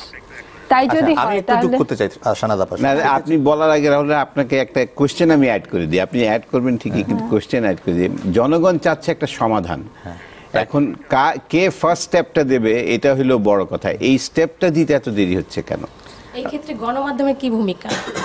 গণমাধ্যমের ভূমিকা তো এই নিউজ করা, গণমাধ্যম যে কি সিচুয়েশন, এই আওয়ামী লীগের সিচুয়েশন, এই বিএনপির সিচুয়েশন, এই জনগণের সিচুয়েশন, এবং গণমাধ্যম বলে যাচ্ছে জিম্মিকে, এই টোটাল ঘটনাতে জিম্মিটাকে, জিম্মি তো সাধারণ মানুষ। হরতাল অবরোধ আহ্বান করেছে কি বিএনপি বা 20 দলীয় জোট, এগুলোকে প্রতিহত করতে চাচ্ছে কি আওয়ামী লীগ বা 14 দলীয় জোট। জিম্মিকে, জিম্মি সাধারণ মানুষ, তাই না? আমরা গণমাধ্যমকে এই তথ্য দিচ্ছি। গণমাধ্যম তো আর অস্ত্র ধরে লড়াই করতে যাবে না, গণমাধ্যম তথ্য দেবে। আপনি যে প্রশ্নটা করছেন এই প্রশ্নটা যোগায় গণমাধ্যম, আপনার যে সচেতনতা সেটা গণমাধ্যম তৈরি করে। আর স্টেপের ব্যাপারে আজকে ঢাকা শহরে আজকে হরতাল না, হরতাল কি হচ্ছে? ঢাকা শহরে কি জ্যাম দেখেছেন কোথাও? হ্যাঁ দেখেছেন? ঢাকা শহর পরিপূর্ণ স্বাভাবিক, এটা সরকারের স্টেপের ফলে। আর একটা হচ্ছে সরকারেরও স্টেপ নেওয়া লাগে না, মানুষ at the end of the day তার জীবিকার তাগিদে বের হবে। ঠিক আছে, সরকার অবশ্যই চেষ্টা করছে এই পরিস্থিতি থেকে বেরিয়ে আসার। এখন যে সমাধানের জন্য যে স্টেপটা, যেটা আপনি প্রশ্ন করেছেন, যে আমাদের ভয় আছে, আমরা বেরিয়ে অবশ্যই যখন 20 দলীয় জোট বা বিএনপির মতো, তারা বাংলাদেশের বিশাল রাজনৈতিক দল, তাদের প্রচুর জনসমর্থন, তারা যখন কোনো একটা কর্মসূচি দেয়, সেই কর্মসূচি অত সহজ কর্মসূচি না, এটা সহজ ভাবার কোনো কারণ নেই। ফলে সে সময় রিস্ক থেকে যাবে। ফলে যে দলই ক্ষমতায় থাকুক না কেন, ফলে তাদের পক্ষে আওয়ামী লীগ বা বিএনপির মতো দল যদি যখন কোনো কর্মসূচি ঘোষণা করে, সেটা নিয়ন্ত্রণ করা তো এর সঙ্গে তখন জনগণের প্রসঙ্গটাই চলে আসে। কারণ এরা এই দুটো দলই তো বাংলাদেশে জনগণকে রিপ্রেজেন্ট করে, এখনো পর্যন্ত করছে গত প্রায় 40 বছর ধরে। ফলে এই দুটো সঙ্গে অল্প 9 বছর ধরে জাতীয় পার্টি রিপ্রেজেন্ট করেছে। তো এই যে কাঠামো, এই কাঠামোতে কিন্তু শুধু সরকার পারবে না, সরকারের পাশে হয় জনগণকে দাঁড়াতে হবে, না বিএনপির পাশে গিয়ে জনগণকে দাঁড়াতে হবে, অথবা জনগণকে থার্ড কোনো সিদ্ধান্ত নিতে হবে। আমার ধারণা জনগণ তো এই কর্মসূচিতে রেসপন্ড করে নাই, করলে তো গাড়ি ঘোড়া চলতো না, বন্ধ হয়ে যেত, সব কিছু হতো। এবং আস্তে আস্তে পরিস্থিতির সিচুয়েশন নর্মাল হচ্ছে। সরকারের যেমন প্রচেষ্টা আছে নানাভাবে, আবার মানুষের জীবিকার তাগিদও আছে। আর কোনোভাবেই মানুষকে, সে সরকারি করুক অন্য কোনো রাজনৈতিক দল করুক, জিম্মি করে কোনো রাজনীতি বাংলাদেশে করা খুব ডিফিকাল্ট, সেটা কিন্তু এইবারে ঘটনা থেকে আরেকবার দেখা যাচ্ছে। আচ্ছা, আমার আরেকটা প্রশ্ন, জনগণকে ঐক্যবদ্ধ করার ক্ষেত্রে ক্রিকেট কি মুখ্য ভূমিকা পালন করছে? যেমন গতকাল হরতাল 12 ঘন্টা ছিল না, পরশুদিন তো হরতাল ছিল না, পরশুদিন হরতাল ঘোষণা ছিল, গাড়ি ঘোড়া সারা দেশে, তথ্য নিয়ে বলছি, সারা দেশে প্রথম আলোতে রিপোর্ট দেখবেন, অন্যান্য টেলিভিশনে পত্রিকায় রিপোর্ট দেখবেন, টেলিভিশনে রিপোর্ট দেখবেন, সমস্ত শহরে হরতাল হচ্ছে না, কোথাও হরতাল হচ্ছে না। শুধুমাত্র দূরপাল্লার যানবাহন রাতে কিছু সময়ের জন্য বন্ধ থাকছে, আদারওয়াইজ সেই অর্থে হরতাল অবরোধগুলো হচ্ছে না। এর ভিতরে যখন অবরোধ শিথিল করা হলো, তখন সেটা ইম্প্যাক্ট নিয়ে আমি কথা বলতে চাই না, তবে এটা একটা ধরনের সমঝোতার পথে শুভ উদ্যোগ, আমি এই উদ্যোগকে স্বাগত জানাই। ক্রিকেটটা একটা ইভেন্ট, তাই না? ক্রিকেট আসলে তো কোনো রাজনৈতিক বিষয় না, একদমই অরাজনৈতিক একটা বিষয়। একটা দেশকে তারা রিপ্রেজেন্ট করছে এবং আমরা প্রত্যেকেই কিন্তু দেশকে ভালোবাসি, এইটা নিয়ে কোনো সন্দেহ নাই। এবং সেটা আরও বুঝি যখন আমার দেশের এই সন্তানেরা সারা পৃথিবীর সামনে একটা জয় ছিনিয়ে আনে এবং সেই জয়ের কথা সারা পৃথিবী জুড়ে আলোড়িত হয় এবং বাংলাদেশের নামটা সামনে চলে আসে। এটা তো এক ধরনের ঐক্যবদ্ধতা জন্ম দেয়ই, আমরা কেউই অস্বীকার করব না। কিন্তু রাজনৈতিক সমাধান শুধু ক্রিকেট বা ক্রিকেটের একটা ইভেন্ট আনতে পারবে, সেটি এতটা আশা বোধহয় করা যায় না। আমার একটা প্রশ্ন, বর্তমান সংসদের স্পিকার শিরিন শারমিন চৌধুরীর আসনে গত 14 জানুয়ারি হুরে জান্নাত এথিনাকে মানে আত্মহত্যা করেছে বলে সবাই নিউজে দেখেছি, পেপারও পেয়েছি, কিন্তু এটা আসলেই আমার এলাকায় আমি জানি হত্যা করা হয়েছে, তাকে শ্বাসরুদ্ধ করে হত্যা করা হয়েছে, কিন্তু গণমাধ্যমে এটা মিথ্যা প্রকাশ করেছে। এটা কেন করেছে মিথ্যাটা? আপনি এখানে কি প্রশাসনের চাপে পড়ে কি মিথ্যা করেছে? আপনি কি পুলিশের চাকরি করেন? না। আপনি তদন্ত কমিটিতে ছিলেন? না। আপনি ডাক্তার? না। তাহলে আপনি কি করে জানলেন যে তাকে হত্যা করা হয়েছে? এখানে প্রশাসন কোন ভূমিকা পালন করেনি। আমরা অনুমান করছেন, আমরাও অনুমান করতে পারি, আমরা একটা তথ্য নিতে পারি। আমাকে পুলিশ বলবে হত্যা করা হয়েছে, আর আনটিল পুলিশ বলছে যে হত্যা করা হয়েছে ততক্ষণ আমি বলতে পারি না।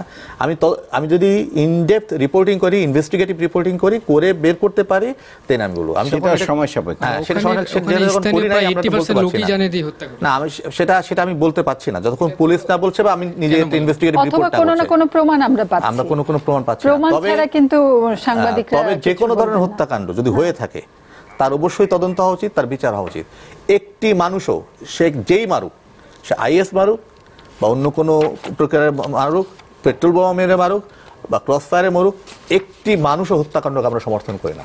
পরিবারকে এখন বর্তমানে হুমকি দামকি দেওয়া হচ্ছে আর কি, এই বিষয়ে সাংবাদিক কি ভূমিকা পালন করতেছে? যে বাদীকে, পরিবারকে, হ্যাঁ, মামলা না দেয় এই বিষয়ে হুমকি দেওয়া হচ্ছে। যদি তারা প্রেস কনফারেন্স করে অবশ্যই সেটা পুলিশের আমলে নিতে হবে।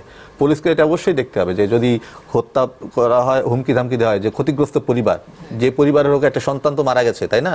সেই পরিবারের যন্ত্রণা আর কারো যন্ত্রণার সঙ্গে মিলবে না। সে ফলে ওই পরিবারের পক্ষে দাঁড়ানোটাই হচ্ছে রাষ্ট্রের দায়িত্ব, পুলিশের দায়িত্ব, সাংবাদিকের তো অবশ্যই দায়িত্ব। কিন্তু হাসান, আপনি যে জায়গাটা বললেন সেটা যদি রিমোট হয়ে থাকে তাহলে অনেকগুলি সমস্যা আছে। রিমোট এলাকা থেকে নিউজ আসা, নিউজ বানানো এবং ওটা অথেন্টিসিটি চেক করা, এগুলি দেখছি। তবে আমি একটু বলি, ওই যে গণমাধ্যম, এই জন্য একটা জিনিস হচ্ছে কি, বিভিন্ন পত্রিকার পলিসি আছে। অনেক সময় যেমন একজন লিখলো যে আতঙ্ক চারিদিকে, এটা যখন আজকে হেডলাইন করা হয়, এটা মিথ্যা না, সত্য, আতঙ্ক তো আছে। আর একটা হেডলাইন লিখো কোথাও কোনো হরতাল অবরোধ নেই, ছোট করে লিখলো আতঙ্ক। This is the policy.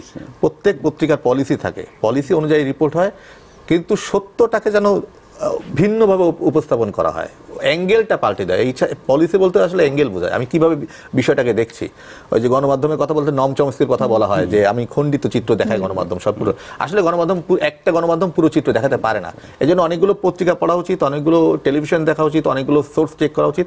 Source, এই জন্য সোশ্যাল মিডিয়াতে সত্য বেরিয়ে আসে, অনেকগুলো জিনিস এক জায়গায় এসে ওইগুলো বোঝা যায়। সেজন্য আমি মনে করি যে শুধুমাত্র একটা পত্রিকা বা একটা ইস্যুতে নির্ভর করা উচিত না, চেক করে দেখা উচিত। কারণ মানুষ হিসেবে আমাদের কাছে যেহেতু সোর্স অফ ইনফরমেশন এখন অ্যাভেইলেবল, আমরা অ্যাক্সেস করতে পারছি, উচিত আপনাকে বারবার চেক করে দেখা। তবে এই জায়গায় আমি আবারও বলি, যদি এটা হত্যা হয়েছে কিনা এটা পুলিশের তদন্ত করে রিপোর্ট দেওয়া উচিত। যদি সত্যি হত্যাকাণ্ড হয়, যারা এর সঙ্গে যুক্ত তাদেরকে অবশ্যই আইনের আওতায় আনা উচিত। রাহুল রাহা, শাহনাজ মুন্নি, দর্শক সবাইকে অনেক অনেক ধন্যবাদ আমাদের সাথে যোগ দেওয়ার জন্য। 3 গতে স্টুডিও দর্শক হিসাবে অংশ নিতে চাইলে যোগাযোগ করুন পর্দায় দেখানো নম্বর অনুযায়ী। 3 গতে আমরা কথা বলি দেশের গণতন্ত্র চর্চা, গণমাধ্যমের ভূমিকা এবং গণতন্ত্র, গণমাধ্যমে গণমানুষের স্বার্থ নিয়ে। 3 গতে দেখুন প্রতি বৃহস্পতিবার রাত 11টায় এবং শুক্রবার সকাল 7:30টায়। আপনাদের সবাইকে ধন্যবাদ।